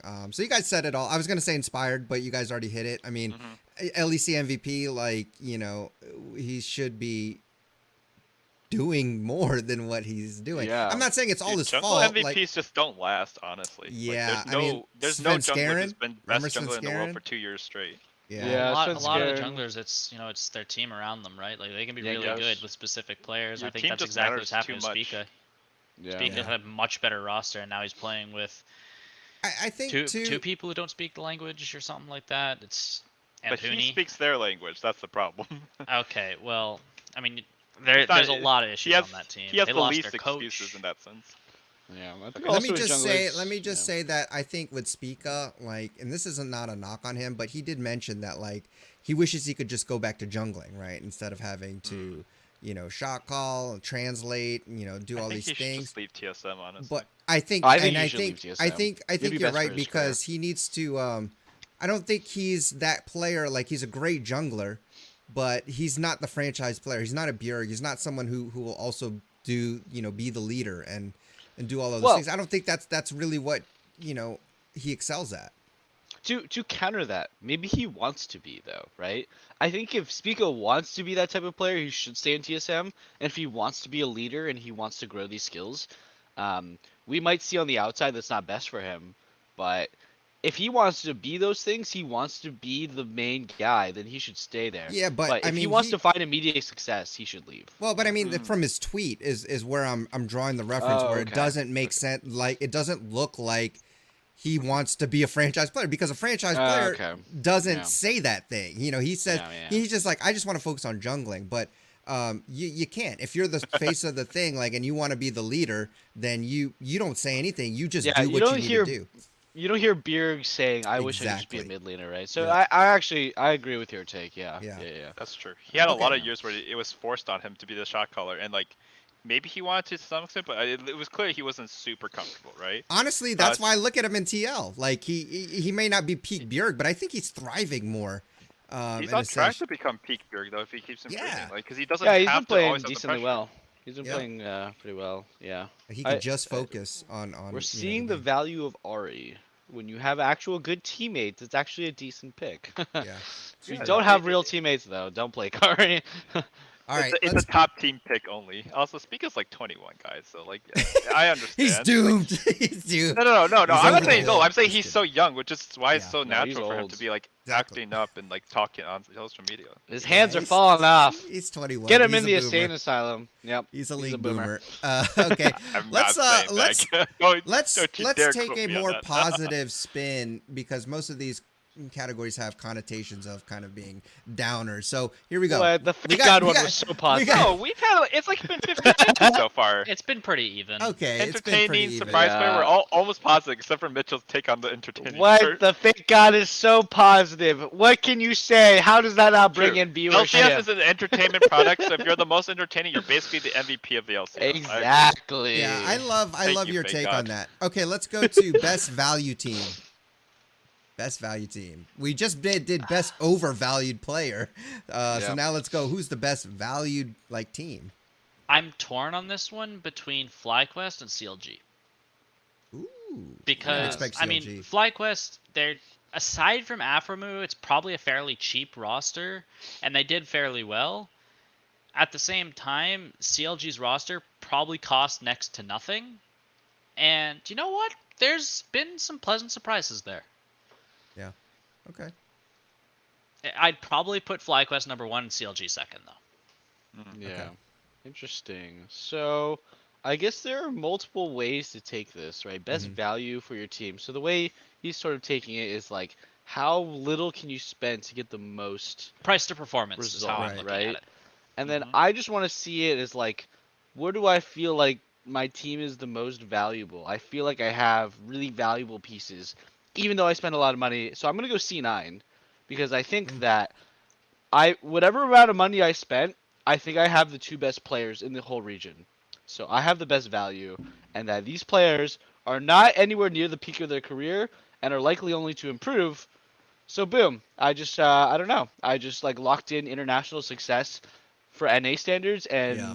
domestic success probably for a while just by having Berserker and Summit. So Yep. that's my answer. So I'm gonna counter that by saying it would be C9 in that sense, except for the fact that they put 500K in a Korean bank account to bring Ellis over, put a contract on it, lost the brand value of Ellis's fans See, I and said their Summit PR, Berserker, and sent it back. No, we're saying team, and Ellis is part of the team, right? He's so right. the best value is FlyQuest, and it's not close. And even if we take the valuation of like all the players and the name brands, right? Liquid might be very close in that sense, but FlyQuest just in terms of like what they spend on this roster, like Tukui's a nobody. Like he was a LFL like MVP or something, but like no one knew him here, right? Jose Diego had a really bad year the year before. Kuma was like considered the worst or second worst behind Fake God, right? Depending on who you You ask. might still be around They're there. still. Hey, he did his job. He at least knows how to roleplay better than. At least he plays Fake God. Malphite well. Yeah, Fake God he can't played even it play well Malphite. enough, right? And Johnson is like he had a pretty so-so year last year, right? Like even though he was hyped the year before, Afro is probably worth still quite a bit, and then that's it. They had Afro basically on that team, and Yeah. they completely knocked it out of the park as far as I'm concerned in terms of like how much they paid for that roster. They've Yeah. like been competitive, even though they're 9-9 and they're like tied with EG and Golden Guardians. Like they have been pretty competitive this year. They took a game off C9. They took a game off of 100 Thieves, and I think they took a game off Liquid. No, they lost. beat C9 at the end and TL at the end. Oh, they beat TL. all three of the top three teams. Yeah, actually. they did. Yes. They beat all Once. three of the top teams. They were Yep. decent wins every time, except for the last game against C9 where it was atrocious. But it's mostly No, they atrocious won from the their last C9 game side. against C9. Yeah. I'm saying like yeah. it's atrocious from the C9 side. Yeah. Because a lot of those wins by quests, I'm just like, you played good. Like I can't complain. Like it's weird that you Honestly- lose to bottom teams, but you can beat Yeah. the top teams. Honestly, FlyQuest is tiebreaker loss to EG was so disappointing. I was honestly Yeah. so hyped for FlyQuest because it Yeah. was like seeming like, damn, they actually have such good macro, like this team. And then they go in and they do a 3-minute invade. I mean, this is all Jose Dioto's fault, right? Like he's very clearly thinks he's in a different draft because he invades one game at level 3 or at level 2 against a level 3 Blabber, but he has a LeBlanc, right? And then he does it again against EG, and he has an Ari, and they just all die. Mhm. So Yeah. that was a bummer. But oh I'd my also god, add like CLG is a close third or second as well, but the problem is that in my mind, if you're not in playoffs, there's no value in your team. Period. So the second you get to playoffs, there's some value there, and you've like done something tangible. Like it's Yeah. literally a deliverable for your sponsors. Everyone all talks about the playoffs, like or not. Like we usually forget if you're like sixth place playoffs versus fourth or whatever. You made it. You made Yeah. playoffs. Good job. You're Yeah. a playoffs team. My only So- counterpoint to that is while they did obviously they didn't make playoffs, they improved significantly and their team was actually mentioned. Other than in passing of oh yeah, CLG, they're 10th, right? Their Yeah. team didn't improve that much, in my opinion. Their team was They just improved in better the than the two standings. dumpster fires. Yeah, sure, but that's because TSM dropped off a cliff and Immortals dropped even harder than they did. Like if I you That's not really their watch the fault. season, Luger I'm is not the only arguing. recent. I'm not arguing. I'm just I saying It's they not their I'm fault. just saying that's not an improvement. That's just they stayed constant and two teams dropped to the bottom of the pits of despair. results hey, say they're not 10th. otherwise. They're not Exactly. 10th. I Yeah. say, if I'm a shareholder, I say improvements. Improvement. Pay me more. So okay, so here The all only you gotta people who are do. shareholder in CLG are Madison Square Garden these days. No one else cares. All you And I'll gotta be do. like, hey, we're not 10th. All you gotta do is just mess up the other teams instead of improving your own team. Mess up the other teams so that they drop know- lower than you. You know who leaked the Dexterto article? It was CLG CLG, all along. yeah. Oh, let's go. Oh man. Peter Uh, Zhang, secretly CLG agent. I'm just saying, FlyQuest has had a history of just always having good value rosters. Like, Dude, They have been. FlyQuest They're so is good such at a scouting. sick org. I'm so glad. Like when it comes to like the difference between FlyQuest and EG, they spend a ton, perpetually fourth and fifth. FlyQuest never spends that much, can peak at second place, right? in a row. And consistently make playoffs. What a hype org. And I they love made that org. worlds Well, And they made worlds. as second seed. Yep. but good- speaking good rot- so good- speaking good of org. like good orgs that seem to do well with undervalued players, I think Golden Guardians is in that same boat, and Oh, that's okay. actually my take for this one. And even before that, the whole 100 Thieves roster basically came from Golden Guardians as well. So there's been a long running of This is this true. org, finding talent, making it work with, budget players. No disrespect meant, but Have I mean, have they made it work? They've had 2 good splits out of 6 or 8. So Well- one of their teams went on to basically be the core to LCS winning team. No, so they I yeah, agree. that's what I Out. mean. I'm No, talking about this- I'm talking about as an org. No, And this as and org, I this. disagree. Okay. Go As ahead. an org, this is the third time they made playoffs since franchising. So I just want that's kind of Yeah. a rough statistic. That's the point I was kind of going for. But go ahead. I didn't mean to rough interrupt statistic. you. But what I'm saying is, like, yeah. So, but one of those rosters, like, had they kept it, they may have won stuff. Like that, the Yeah, whole sure. roster went to 100 Thieves. So as an org, they're developing players. They might not get to reap the benefits of developing players. C9's another example, right? Like, they're a good org, because they get players really good and then they can, sell them off and whatever. So I'm thinking as a machine, I think they do train players well. I think Anero's a great coach. I think they have a decent infrastructure in there. But as far as this year, I give it to Golden Guardians. I know they are the meme of throws, and maybe Objective Bounties just did them dirty this year because who knows, maybe they would have been good. But I think they played well. And a lot of these players I did not believe in, really, and they proved me wrong. So for me, that's, I think, my most undervalued I team. really like that because I think their development specifically of Blaze Olive has been pretty nice. He's developed nicely as a player Yeah. as time has gone on because he's been floating around on TSM Academy for years, and it's nice to see his improvement from last year to this year. It's substantial, as well as like their dedication to Pride Stalker, who is a Pride rookie Stalker's jungler. been So great. Licorice is actually rehabilitated to some extent. Yeah. Like he's played more consciously. Mhm. yeah, And then the I previous like years- the yeah. They're one of the Ole's good also guy been good. rosters. Lost, Yeah. Lost is exactly what I thought he was Lost last is year as well. lost. Lost is Lost bad. is, Yeah, but they need to replace him. I'm sorry, man. when I think of like the really positive, like good orgs that I would want to join, it's definitely like Golden Gardens FlyQuest. When I see their interviews and I hear what their players say, it makes me think like they have good infrastructure and they take Mhm. care of their players for sure. I don't know, man. I'd rather join Liquid if I had a chance to join any team. Okay, well, yeah, Well, you would join duh, Liquid Kevin. C9, We're talking but about like, if you're No, I like don't know if I would join Roger Rush. C9. If I join C9, I'll get benched in like a year, even if I was the MVP of the previous year or I mean, sold. but like we're saying that we don't want to join. You know what teams we don't want to join? TSM, CLG, Immortals, right? Like Yeah. these Yeah, teams yeah. do not seem like they take care of their players at all. Yeah. This It is true. seems like yeah. So there's a very big difference. You can talk to any NA casual viewer when Yeah. they're like, "What are your thoughts on FlyQuest versus like Immortals?" And it's like, yeah, Immortals doesn't see they switch their rosters out, they pay more, and they seem to do worse, and all Mhm. their players leave at the end of the year. Yeah. It's Okay, really sad for them. let's move on because we still got a lot more awards to go. Finally, the MVP of the bottom six teams.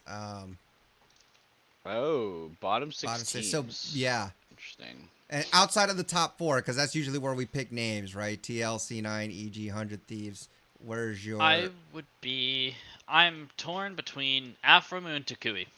Ah, yes, All right. yes. Who is on I the agree bottom with the four? Takui thing, just because I think he's really good. EG's in the top 4. That's all you need to know who's the bottom 6. Yeah. Okay. Yeah, Takui is a really good answer. It's a really solid answer. I'm gonna go Fake God for the entertainment factor. I just think he's just so honestly. I love watching Deke games. It's too entertaining. He's the MVP of my heart. Of like, I can't wait to see this game. And I'll put Tuki as well. I think the fact that he's already up there for the regular voting means that he must be up there for the bottom 6 teams. It's Mitchell hard to cracking me look good up. on a bad team. I'm trying not to laugh as well. Let's go Tuki. Let's just move on. So we Yeah, Tuki. we Let's don't laugh move at on. Fake God because for 15 I'm times. not I'm gonna. sorry. Oh, I'm so so sorry. All right, thanks, Mitchell. Okay, now let's go to some serious awards. Who's your All Pro? Basically, your All Pro and then MVP. And just start at the top of the list, top lane. So am I just going all 5, or am I just going? No, by, just are we go. just- We'll go by lane. So top. One at a time. Yeah. One at a time. Yeah. I mean, I'd probably just say to Summit because he beat Whippo. It's pretty close, but Summit beat Whippo, so it's hard not to say Summit. Okay. All right. So it is Thank God. Summit. All year long, but it is actually Fake God. No, I'm kidding. Oh, shoot. I can't. Okay. No, it's been Summit all year long until this last weekend, and then tricky someday now. happens. Oh. Yeah, someday happens, and then I went back and I actually looked at highlights of 100 Thieves, and even in their losses, and all their wins. Someday, if you want to give the perspective of like, okay, best player on best team, it's probably someday at Buppa, right? And probably someday or Summit, Summer to Buppa. It's probably Summit. But if you're thinking like most valuable player to this team, who's also actually really good, I I think I have to give it to Someday. Like the guy has been an absolute superstar on a seriously floundering roster. So I think this weekend he changed my mind. Even with the fail flash, I feel like it's Someday. Like it's so hard to discredit all those crazy performances he had all year long through the ups and downs the 100 Thieves went through. C9, I mean, yeah, he Summit did crazy well, but like he had a way better team around him, right? Way better infrastructure. So, it's kind of crazy, but someday might actually be both my All Pro top laner, and I think I would vote for him as MVP of the split for me. Yeah. Someday's been so nuts. I went back and looked at his games, guys. You guys have no idea. This guy is so crazy good this split. So, yeah, Okay. someday. All right, Yeah. Kevin. So beginning of the split, first 2-3 weeks, I actually think Whippo was better. I Yep. think that the next 5 weeks there was just such a huge gap between Summit and Whippo that like I can't give Whippo that. And 1 week does not make a player. So to me, it's Summit. I do think Someday has a legitimate argument for him, but the problem is that if you take Summit out, like, the team doesn't collapse immediately to me, but you take Summit out. Like when I saw Summit get taken out by those 2 Malphite games, I'm like, oh my god, this guy is so important for his team. It's actually ridiculous how much he was covering for them. So that's why I say Summit. Okay. I think also when I'm thinking of All Pro, I'm trying to. For me, my perspective is who do I want on my team, right? Like if I, could have a team, and I honestly would want Whippo, just because, he does have weird, not weird, but off meta picks or whatever, and different kinds of builds, and that's what I like about him. But I also like the fact that even if he's not doing well, even if he's playing weak side or even if he's getting camped or whatever, he still can make an impact, and I still feel it. And he's made some pretty impactful plays, and he's just smart about the game. I just trust that he's always thinking. His mind is always on. It's not just mechanical, which I think Summit is definitely better in. But I think I would rather have Whippo on my team for the consistency, his brains, his knowledge, his ability to make an impact, over the flashier, admittedly more lane dominant Summit. So that's my pick. Whipple's for top. also had more just like game-winning late game fights. Yeah, Just, like really so impactful the amount of like stuff. just like casual Gragas body slams into Mhm. 2-3 people, win the game instantly. Like literally got it banned against him almost every game. Like, Yep. that it mattered, right? Yeah. Yeah, there Yep, is that okay. value. All right, let's go to jungle. Jungle. Jungle. I want to keep what I said halfway, but I can't. Jose Deodo. I can't say Jose Diodo. Not I mean, anymore. Santorin's just better. Yep. That's my vote too. It's Santorin. Santorin? I don't Okay. think. I mean, Blabber I think has been really insane this split. But to me, like that Viego game really highlighted that. Hey, Santorin in a sea of stars. If He they is all good. falter, he will carry. Mhm. And I just felt really positive about him as a player. Also watching his interview and just being like, this guy gets thrown on Trundle duty all year Yeah. long, and then he pops off on his one Viego game. Yeah, it's got to be Santorin for me. Yeah. So. Okay. I think he's had 2 Viego games he's done well in. But yeah, I'm between Blabber and Santorin. I'm actually leaning more toward Blabber, but it just really depends on what you're asking. So I will give it to Blabber. The last week was really good for Santorin. Like it shot him up like almost to first for me. But Blabber was also a huge part in why Summit looked so good. Like a lot of Blabber's ganks resulted in Summit getting irreparable leads. Yeah. And he was one of the few people who could keep it together when things were on fire on C9. So, which is strange for me to say for him, but yeah, I think in regular season it's Blabber, and then Santorin's just better in every meta. Like Okay, on average, though. I'm gonna try to not pick all Team Liquid members for my, but, and the reason why Santorin is so good is because It gets like dangerous after this one. yeah, so. it gets but I just okay. So let me just caveat first by saying that I think the jungler that had the most impact for their team, and I really commend and maybe have an honorable mention for is Closer. Like I think That's a good one. he. Again, with this game, with the TP changes, them having to kind of reinvent or find new ways to win, find a new identity. I think he's really shined. I think he's really been that catalyst for them to really even have a chance to get these wins in the beginning. Like they're probably coming together more as a team now, but early on when nobody was doing well, except someday, they made it work. So, but I do got to give it to Santorin. I mean, the guy can just do it all. I feel like he can slot in wherever he needs to. And so if I'm going by my criteria of who do I want on my team as a jungler, it's definitely going to be Santorin because I can put him on Trundle duty or I can give him someone like, to carry like Viego. So, So all right. good. Yeah, Santorin he's is so really good. He's Okay, really good. mid lane here. Oh gosh, this is hard for me too because I'm a This Bjerg is so fan. hard. This is so hard. All right, mid I don't lane. Who wanna you go got? first. He's You know what? thinking. I'm gonna stick to my guns and I'm gonna say Sukui. Hey, Takui. Look at his face right here. What? Okay. That's crazy. I think it's close between him and Bjergsen, but I think for right now, I think Takui just has had more really impactful performances than Bjergsen, and that's what puts him over for me. Okay. I think from the standpoint of all pro, as in regular season performance, yeah, Takui definitely stands out more than Bjerg, but I think from the aspect of who would I want on my team, all pro, it's definitely Bjerg. Yeah. So I don't know which we want to answer here. It's up I'm to just you. gonna go. I think I'm gonna go Bjerg. I do really like Takue. I think like I don't know, give me like a solid year of Takui solid consistent performances. He might hop on this list, but there's just so much Bjerg.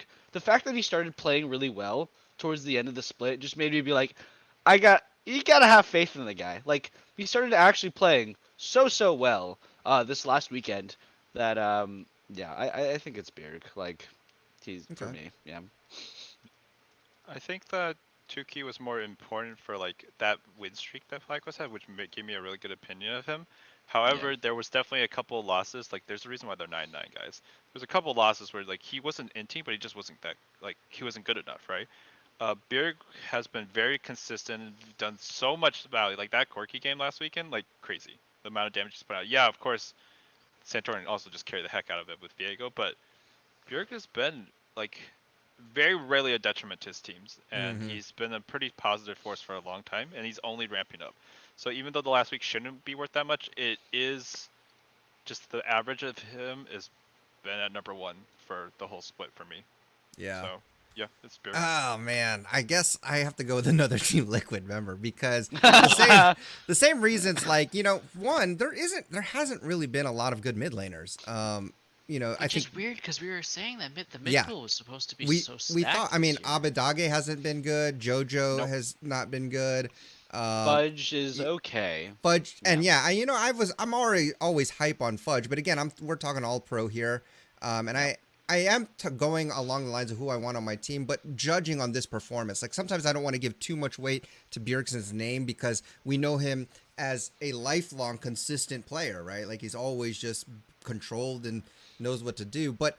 This split alone is the same thing. Like if I'm looking at the split in a bubble, like I'd say the same thing. Like I think he's the most consistent player. Like he doesn't. There might be games where he's not making much of an impact, but I don't think he's ever really like. I don't think a game has been lost solely because of him or something like that. So who do I want on my team? It's still going to be Bjergsen. Okay, I'm really maybe just picking all Team Liquid members here. Uh, See, wow, This is why I what a don't. team. This It's is just why I natural, don't man. judge it off of who do I want on my team. I just judge it off of who, like, just basic eye test. Who do you think? Yeah, like I don't want Blabber on my team. playing You better? guys know Yeah. me, right? But I picked Blabber out of everyone here. No, for I some know, but reason. I was more talking about those two because they're Yeah, talking about who do they want on yeah. their team. I don't That's personally fair. do that. I go who do I think has been. I playing the compare best. both in my head. Okay, Fair, I'm like fair. I compare both. I mean, I and that's go why with Bjerg, people you know? vote, right, for the thing because Yeah. people have different criteria. I think what they think is all pro. Like, who is your all pro? Okay, let's go to bot lane. I don't- Well, This is a tough one for me. It's really tough. it would have been tough if it wasn't for last week where Mhm. Hansama just didn't. I don't know what to say about those performances, especially the Zeri game. So I give it to Berserker. Okay. Interesting. Interesting. Can you elaborate on your thoughts on the performance of Hansama? I think he has, for the most part, is very consistent, and I also think I think Berserker and Hansama are pretty neck and neck. But the only like I said, I give it to Berserker because Hansama just had a really bad, just like a abysmal game that looked like it did not look. It looked like his friend was playing or something like that, man. I don't know. He missed playing a bunch. He made Zeri look terrible. Which game I don't was think. this? Yeah, I don't think he played Zero. I don't remember which game he was playing against a Jarvan. I think you might be Interesting. thinking of a different week because he played Ashe all 3 games. It wasn't this. No, not this weekend, week. Yeah, It was Yeah. last week. last weekend. Oh, Was that against but you're FlyQuest? saying because he made him look. It was made against Zeri FlyQuest, right? Yeah, I remember. Yeah. No. Yeah, it was just like the one really bad game. It was just completely abysmal, and I look at Berserker. There wasn't really any like terrible games like that. At least to like that level, in my opinion. Interesting take. I mean, it's the small things when they're this close. Hey, in I my will say opinion, right? though. Yeah, I- no, that's fair. His, you mentioned that kind of a soft counter for Zeri was Ashe, and he picked Ashe all 3 games Yeah. this week. So No, yeah, that's yeah. I actually wanted to highlight. Yeah, I was gonna say at some point during this podcast. Yeah, Mhm. nice call out, Alistair, on the Ash pick. Yeah. Because I mean, I think Riot was kind of forcing it with 2 buffs in a row for 2 Sure. different Yeah. patches, right? So it's pretty obvious that's gonna happen. But to actually see it picked, I mean, God damn, does Ashe not do damage? Holy cow, is that champion do 0 damage? But hey, it still works. It's got great utility. Because I was watching a Fed Hansama that was 4-1 or something, just Yeah. pumping autos into a champion and just not doing any damage. I was Doing like, anything, yeah. what the hell? This Ashe is 4-1, man. But yeah, wow, that's an interesting take. I didn't expect that to go that way for you, Alistair. I was gonna say Berserker anyways, but I thought more people would go Hansama, and for me, Berserker, it is neck and neck, and Hansama seems like the guy that he's not like, I don't know. Berserker in a weird way is more consistent to me because I feel like he more consistently pops off. Mhm. And Hansama, he's not necessarily popping off, but he is always consistently good. But Berserker actually consistently pops off, and I could always think back to the TL C9 game where Berserker actually had homing rockets on his ultimate, and he didn't miss a single one. It felt like so. It is Berserker for me, but yeah, Okay. it's very close between him and Hansama. For me, it's Hansama, and I don't think it's that close actually. I value his ability to join fights and just he pumps out a lot of damage without ever being a liability to his team. He doesn't need to be rescued. He doesn't need to be babysat.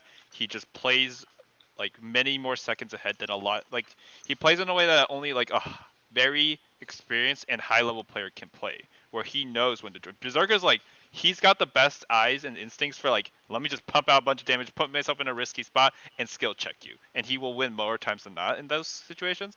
But Hazama can sometimes do that, but at the same time, he just knows how to play all the other spaces, which is a huge deal for a team that just like wants to dive in, wants to make big coordinated plays. Like you just don't have to worry about your AD carry because you know he's good and he knows when to play and where to get his in. So for me, he's the one I want in my team, as well as like his ability to play more variety of champions at a high level. His Zeri is the only one that's kind of an issue for me, but at the same time, he still has some very good games on Zeri as well as bad ones.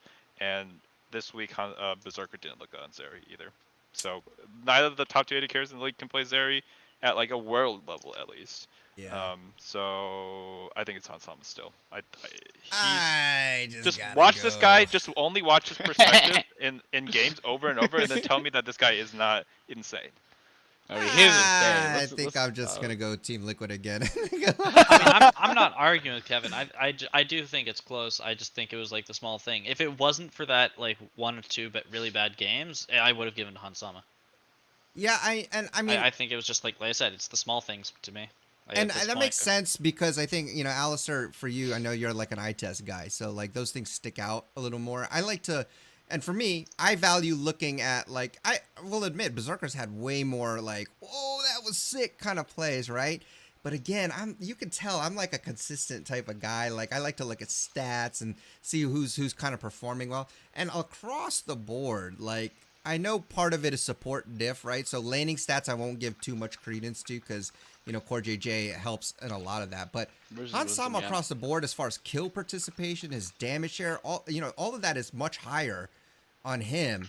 And I just want to point like Hansama. So let me just really like for kills, deaths, and assists this split. Berserkers had 62 kills, 25 deaths, 83 assists. Hansama 71 kills, 34 deaths, and 116 assists. Like this dude is there doing his job, I think, more efficiently, which is put damage on people. So yeah, he's spamming volley, guys. I He's do want to spamming say volley. he did that have was one weekend, but 3 games. he played 3 games of Ashe, but he also did have 2 more weeks than Berserker did to get those. Wait, he did? At the beginning, when he couldn't get in to the country. Oh, No. you Sven mean was like playing? for No, lock-in. those are different. That was in lock-in. Lock-in. Oh, was that Lock-in lock-in? stats Oh, are not yeah, counted that in was LCS. my bad. Yeah. These are fair apples to apples. You don't have to. Okay, you don't my have to bad. defend it too hard there, Alistair. We believe. No, I voted Berserker too, so Yeah, I we're think chilling. Berserker- Yeah. I don't. Split I don't 2-2. think it's I that close, honestly so. completely forgot about lock-in. If you want to be completely honest with you, so It's okay. It's okay. Lock-in. Okay. Let's go to I think support EG then. did too when they thought they were good. Yeah, what? Let's go to support then. What's your picks? Support? Do we have to have this I conversation? mean, is there really? Are we It just gonna sucks like? because, Are we I just mean, gonna de facto just not say Core JJ I because we don't all want to know say it's Core Core JJ? because I picked Even all if Team Core Liquid wasn't again. here for multiple weeks, his weeks versus everyone else's weeks, like they could have those 9 weeks, and he could have his 5 or 6 or whatever, and he'd still be better. Yeah. Can I we would just take let's just Core. say our honorable mentions? How about that? Okay. Ayla. Yeah. Ayla, I know. He really was It's the kinda second fucked best up, but support. he was. I mean, Uh, I'm gonna say Aframu. Yeah, Yeah, that's Aframu fair. is up I mean, there, right? But then you start getting down there, and you're like, okay, Olay Who? and Biofrost looked all right, right? Like Olay had some really hype moments, and also some like you're too far out there. Biofrost, same deal, and then it's just like none of the I other mean, even supports seemed like even they mattered. Vulcan, who's supposed to be like Nope. disappointing, right? Like where Yeah, where If did you pretty he can't pick go? disappointing Ayla, stuff. it might be Vulcan or Afro, but it's just I don't I I, think mean, I don't like, count Vulcan- Ayla basis, because he 'cause played all the only he supports played look like a meh. third of the split. Yeah, you like can't pick I, Ayla either. yeah. Yeah. Honestly, I would personally take for me, I would take Olay, Aframu over Vulcan right now for the splits. Yeah, I agree. And their Hard agree. performances. Yep. Yeah. Yeah, no, that's fair. So I think I can would give take you that. Afromove for the veteranship and like. Hey, I don't mean, the sleep on macro- Olay, man. That Yeah. guy's No, nuts. I agree. Just Olay's Ole's crack. can be more coin flippy. Yeah, That's true. so for what I would take. I Yeah. think Ole has better highs this Okay. split though. All right, then the award Let's you've court all JJ, been guys. waiting Come on, for. let's go. Score. Well, Dude, for Cordy MV could play like alright. one game to split, and I'd be like, I'd still take him. When he comes in, I'm just like, oh my god. Yeah, I would just take him. I would just be like, yeah. Teal's just not score fair. today. That's all. Yeah. Okay, let's go to the most important award, the MVP. Who is your MVP of it all? I know there's been talks all Mitchell, split, don't say it. but narratives change week to week. So here we are. As the regular season or spring split is done, regular season. So what are your picks? I mean, that doesn't need to be said. This is not just Core JJ, like always. If not Santorin, Okay. Interesting. I mean, I don't know if it's as one like I don't unanimous. think it's as one-dimensional, but like it's the support or the jungler. That's not the fan sentiment, I is don't what I'll know. say. Yeah. The public I mean, sentiment is I'm not yeah, in surprised that this was your area right take now. on it too. As a Yeah. MVP, man. I mean, I think the fan sentiment's a bit of a popularity contest, in my opinion. But MVP in any game is always a popular. I mean, contest. yeah, it's just the way I see it. Like, those are the two roles that are facilitating the game the most, unless we're in a mid lane roam meta for the entirety of the split, which we weren't. And sure, Summit and Summit Bwipo and then Berserker Hansama, like, don't get me wrong, they're playing really well, but a lot of what they're doing well is facilitated by either the jungler and or the support. Yeah. So it's really hard. Like, if you put Hansama with like just a trash support, I mean, I don't Destiny, see yeah. him doing as well. Yeah. But I just feel like with the junglers and supports, like, it's most valuable player. The most valuable player is the one who like gives everyone the opportunity to play well, in my opinion. Well, you watched Hansama with Trimby last fair year. take. Trimby was not good last year. Hansama was insane. So I mean, yeah. he can play well with a bad support. Trimby's better this year. But To he be was fair, last year. Chimby was playing Nami, and all you have to do is press E. and he was still not impressive.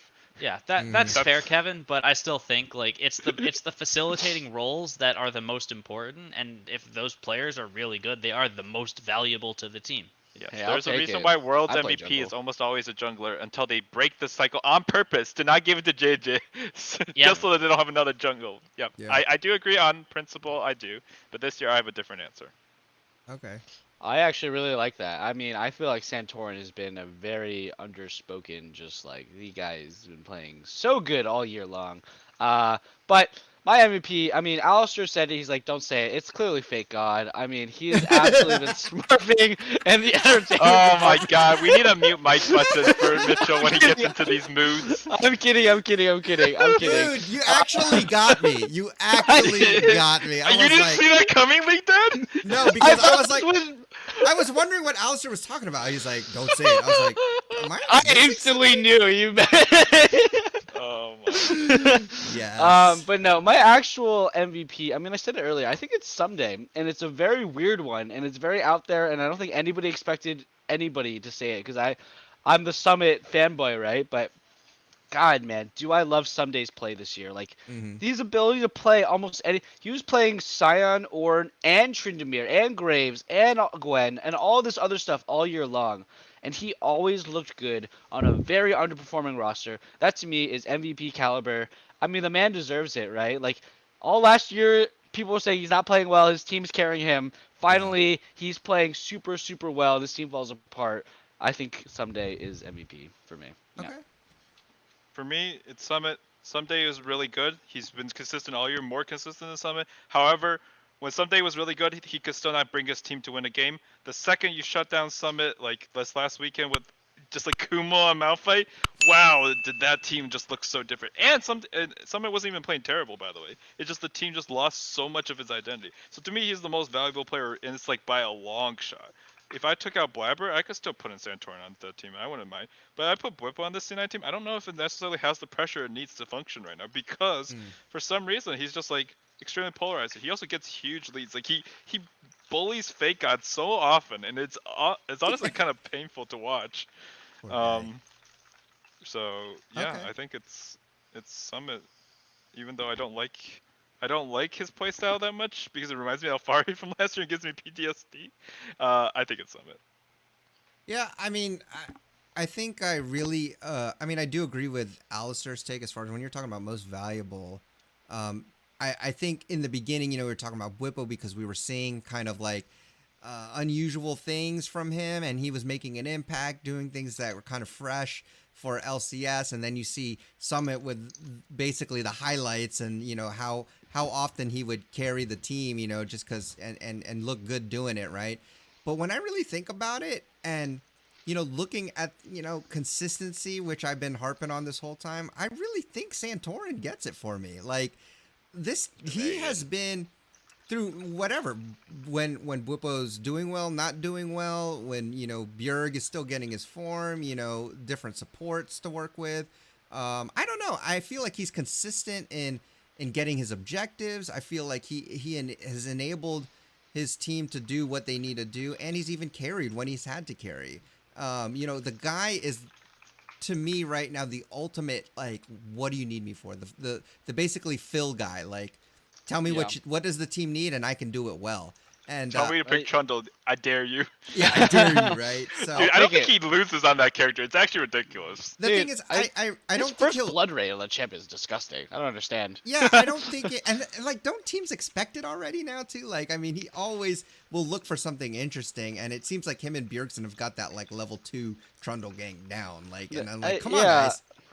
Also with Santorin, it's like I literally cannot remember. I remember one bad play from Santorin, and it was where he made like a really awkward like flash J4 play, and he missed everything and kind of just died. But it was like once. I haven't actually. He hasn't had a single. I just look at his stats. That's I what I feel he mean. hasn't had a single bad performance all year long. Yeah, Like you the just guy's don't see actually him. insane. You just don't see him making those kinds of errors, and so I don't think he'll win because he's buried in a lot of other more flashy like storylines and narratives. But honestly, when I'm thinking of just straight up what the award means, who would be the most like if I could first pick somebody. I mean, maybe I'd pick Core JJ still, but no, Yeah. I'd think- pick Core JJ, I and then know. Core JJ would just pick everyone else for me. Yeah, I don't They know. would just come Okay. play. I think it's because nobody else can do what Core JJ does. Like, Yeah. yeah, you could put Blabber and Closer probably in, and they'd probably do fine. But I still think it's Santorin is all I'm saying. I Wait, think he just actually, enables the now team that well. we've had this conversation, my MVP is Core JJ. I just realized I made the argument that Summit like is hard to replace the C9. If you can't replace Core JJ, there's no second place in the damn league. Yeah, there's Like not. the only argument against him is the fact that Ayla was pretty good in the time he was here, know. but like, it Yeah. is Core. No, never mind. My MVP is Core JJ. Sorry, Summit. I just realized there's Wow. literally there's just no second place. No, how can you not be the MVP of the league if you're the best in your roles by so far? The second place is just like your sub on the academy team that you taught. That I is think for hilarious. the argument is that he didn't play that enough this Oh, split. that's right. So that's a lot of people's argument. Another argument is that it's hard to see what a support does all the time, Yeah. right? Like you have to take some of your analysis has been based winning, on though. interviews. Harry has been literally just winning. won LCK MVP on an undefeated T1 team with a bunch of like star Yeah, performances. okay, Guma but- used his AD carry. Whoa, okay, Carrier is like a different story. Okay, we don't get to talk about Carrier and just be like, yeah, it's comparable. Like Carrier Yeah. actually pulls out engages out of his butt, out of nowhere. Okay, that guy is not balanced. All right, we're I'm talking pretty about sure if Core MMA. JJ got to play a full split, he would have had enough highlight reel to not be as good as Carrier. Hey, But he's not there. in the context of the league, the difference between Carrier and the second best support is not as in LCK is not as big of the difference between Core JJ and name anybody, literally anybody on another team. I'm just saying that the gravity of the literal performances you see on stage, it's not the same. Core J is not flashy crazy all the time. He does have some really insane level 1 roams or roams in general that really make you think like, yeah, this guy's very smart. But when it comes to like Carrier, who's actually making mechanically ridiculous flash auto to hook so you don't see the hook animation, stuff like that repeatedly on highlight reels. I think there is a difference in that area where Core But JJ is not that flashy. we're literally naming Santorin here, who's not the flashiest player in the world, who Yeah, doesn't make the most But mechanical it's the plays, right? caveats that I also brought up earlier, right? Where Core JJ only played like half a split. Like Yes, I all agree. these caveats built up. If is what the I'm saying. caveat with Corday not playing split, I do agree. That's the Yeah. only reason he's not winning, in my mind. But damn, the Well, gap is just so big.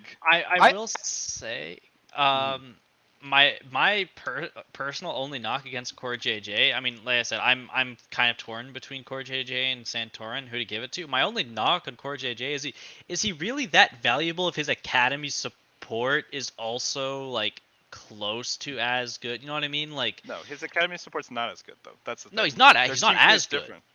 but it's still I mean, it was like pretty close. it's The thing comparable. is, we've seen this model before. We've seen Jenkins step in for Alfari, the soon-to-be MVP of that split, like in terms of everyone's minds at that point, and looked good, right? Their win rate actually went up or stayed the same. But the thing is, the second you put him on another team, Jenkins not looking so hot. Okay, that's a fair point, but now you're kind of running over your own previous arguments, though, right? Where Okay, it's like, let's not get into full on yeah, debate we're here. getting a Doesn't little matter. circular. Doesn't matter. We're getting a That's little true. circular. I'm just Yeah. saying we could do this for ages, and the fact of the matter is, Core JJ didn't play a full split, and that people I'll are end not it going to there. vote for him because of that. That's fine. I mean, Yeah. Kevin is just a Core JJ fanatic. What can we say? I will say though, just a funny caveat is, I think their records are exactly the same. Core JJ Oh, wow. and Ayla's. So Yeah. wins losses. Win so, rate wise, yeah. yeah. or- So and again, like he trained him, so he has that to put under his belt. But Hey, Ayla's hype. I like him. Ayla's hype, yeah. All right. Any final thoughts? We've gone super long on this one, but Yeah. there was a lot to cover. I will say that just quick note. Wanted to mention this because me and Mitchell were playing ARAM per usual, killing it. And my username is the All In Podcast, and we had somebody there comment and ask what the podcast was about. We let them know, and they were going to check it out. And Mitchell said that he's going to shout out his name, but do you even remember? I do. name. I specifically was waiting till the end of the podcast because I Okay. have it pulled up on my phone. I screenshotted the match history. There it And I is. had it ready. So Mecha Poil, he played Urgot on the enemy team. Nice. So shouting you out. And then, I don't know if I should say this, but his name is Hey Would You Blow Me. um, he played Swain. He was on the enemy team. So thanks for asking about the podcast. We'll literally tell you out. If you We're not- notice us in an ARAM game, we're all out there, you know? Yeah. If you guys ever want to play sometime, just let us know in either Discord or YouTube or whatever. Go ahead. We do need to quick run down 12.6. Oh, I That's totally what- forgot yeah. about the patch. Yes, Okay, Oh my real God, we have a quickly. patch. 12.6, because that Real is quickly- what LCS is going to It's be a playing big on for the patch. playoffs. It's very Is it important. big? Yeah. Oh gosh. Okay. Well, there's two changes that are big. Okay, Yeah. go ahead. Yeah. Go ahead. So there's Azir change. He gets what is that? 13 more health per level. Oh gosh, he's gonna Pretty be solid. red. I don't know how much he's actually gonna have played. Pros tend to like him. Hecarim got hit pretty hard, so his clears gonna be a lot slower. The base damage on his Q is down. Alawi doesn't matter. Jax got buffed. He's already seen some play. We're probably going to see a decent amount more of him. He has some good matchups right now. A little bit. Nidalee, which you've already been seeing in LCK.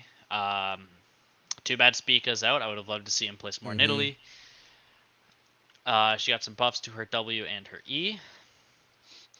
I'm gonna Yeah, call this right now. Bwipo Rengar top is gonna be played. Yeah. Ooh, I love it. Guaranteed. Yeah, the Almost Rengar had guaranteed. a slight rework. It's a very interesting set of changes. I think for the most part, it's a buff to top lane Rengar and neutral for jungle. But yeah, I wouldn't be surprised to see Blippo pull it out. I was gonna go a different take with the Nidalee buffs. I wouldn't be surprised if we saw Renekton Nidalee from 100 Thieves Oh yeah. to pull out in a Likely. 5-game series. The buffs to Nidalee aren't that big, but honestly, Closer, the types of player that Closer is, like he'll get any excuse to play Nidalee, right? Like honestly, Canyon, the buffs weren't even out, and he just wanted an excuse to play Nidalee in his Yeah. series. So I expect Renekton Nidalee, I think, to actually come out at least once because I think we already saw it in LPL or LCK or something, Renekton Nidalee already. So Okay. yeah, Yeah. For me, I would just add that I don't think the Tryndamere nerfs are big, so Yeah. he'll stop. People who really want to play him will play him, but he's not going to be blind picked as much or first picked as early because NA pros will just be like, oh no, it's a nerf, so I'm not going to like pick him anymore, even though it's so minor. As a sibling of a Tryndamere addict, I don't think it's a problem. yeah. It's not. So to clarify, the Tryndamere nerfs were so you get cooldown reduction on critical strikes. It used to be 1 second, now it's just 0.75 seconds. So your E's up a little less, and your ulti cooldown goes up a little bit more.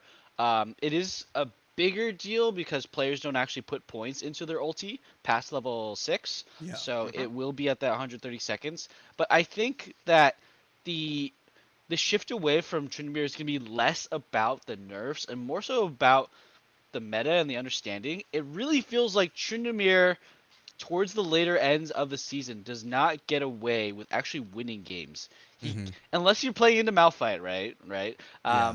You do get ahead, and then you end up being useless because what happens is you can split push as much as you want, but your team still dies 4v5 at that critical dragon fight. So I Mm-hmm. think teams are going to just generally just in in best of fives, you're gonna see one Tryndamere game maybe thrown in there as a changeup. Otherwise, it's gonna be we want to fight for dragons probably. Yeah. Um, so Okay. I think we're not gonna see as much Tryndamere just because of that. Okay. Any other final changes or thoughts going to the There playoffs? were a couple There was nerfs to lifesteal items, Yeah. Ooh. which honestly are irrelevant. Pretty much doesn't change anything. I don't think most of the healing that's an issue is off of something like Gore Drink or Death Stance, or just built into kits like Aatrox or Irelia. Mm-hmm.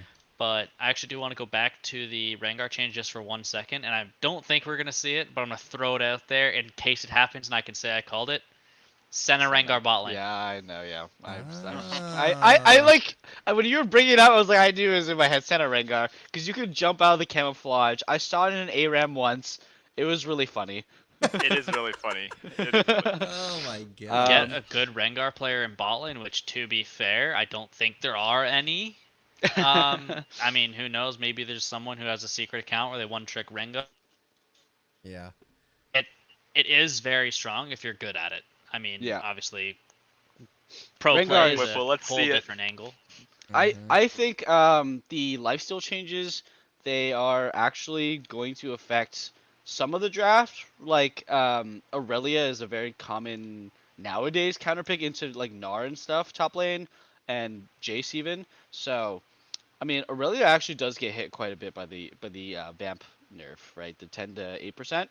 Mm-hmm. And also the bloodline changes kind of interesting. I think it's overall a nerf, but it can make some interesting moments for or for players to get that 100 extra health. Looks like Alistair just died. Yeah. Um, He's His disappeared. internet was cutting out at the end there, so I Yeah. think it's yeah, about time for his. it's about time. And then finally, this is a big change because it is actually the most ubiquitous rune used. Ravenous Hunter will be removed and replaced by Treasure Hunter. So Whoa. to explain Treasure Hunter, um, it's I misunderstood it when I first read it. So it's whenever you get a unique kill on a champion, you get to get an increased bonus. You get 70 gold plus 20 for each individual unique kill you've gotten before. So It's just 70 gold for your first unique kill, 90 gold for your second, 110 for your third. So it's actually a really good, strong snowballing rune that gives you a lot of gold. I it's a lot better than I thought it was. I thought it was whenever you get a bounty on Mm-hmm. somebody. I wouldn't be surprised if we did see some experimentation with this rune coming into playoffs because it's a lot of gold to get, right? If you know you have an early game snowballing plan, this is Mm-hmm. a lot of gold to get, right? Because getting a unique kill is just getting an assist, right? So you throw that gold onto your ADC, you're scaling Jinx. That's not bad. That's a lot of extra gold to feed onto your carries. So Did That's someone true. say Draven? yeah, Dravens would be Mm-hmm. fascinating, right? Just snowball ridiculous amounts of gold. And then the loss of Ravenous Hunter. That's going to change so many champions of the game. It's one of the most Yeah. picked runes in the whole game. So Is it its though? I removal feel is like going to most be. champs go Ingenious. I think recently, yes. So we'll Like see how after much all it the changed recently. nerfs, people just Yeah, go so Ingenious or Ultimate. I definitely go Ingenious all the time. But we'll see. I think pre-Ingenious it was the most picked rune Yeah. before the Ingenious buffs. So we'll see what it does now. But definitely in the past year and a half, one of the most broken runes. Like you end your game with Ravenous Hunter and you see, oh, I just casually had 8,000 bonus healing from this rune. That's cool. It was like Yeah. a 30-minute game. So yeah. Well, I'll see your early snowball rune and raise you objective bounties. Just kidding. Yeah. Hey, we'll Objective play a bounties are a part. thing. Yeah, Yeah. we'll see. Maybe that affects things, or maybe they'll try to swing it in one way or another. But okay, I think that's it. We're gonna wrap it up. Thanks again to my awesome co-hosts Kevin, Mitchell, and Alistair. But until next time, guys, enjoy your climb on the rift. Try not to be too toxic, and we'll see you all on the next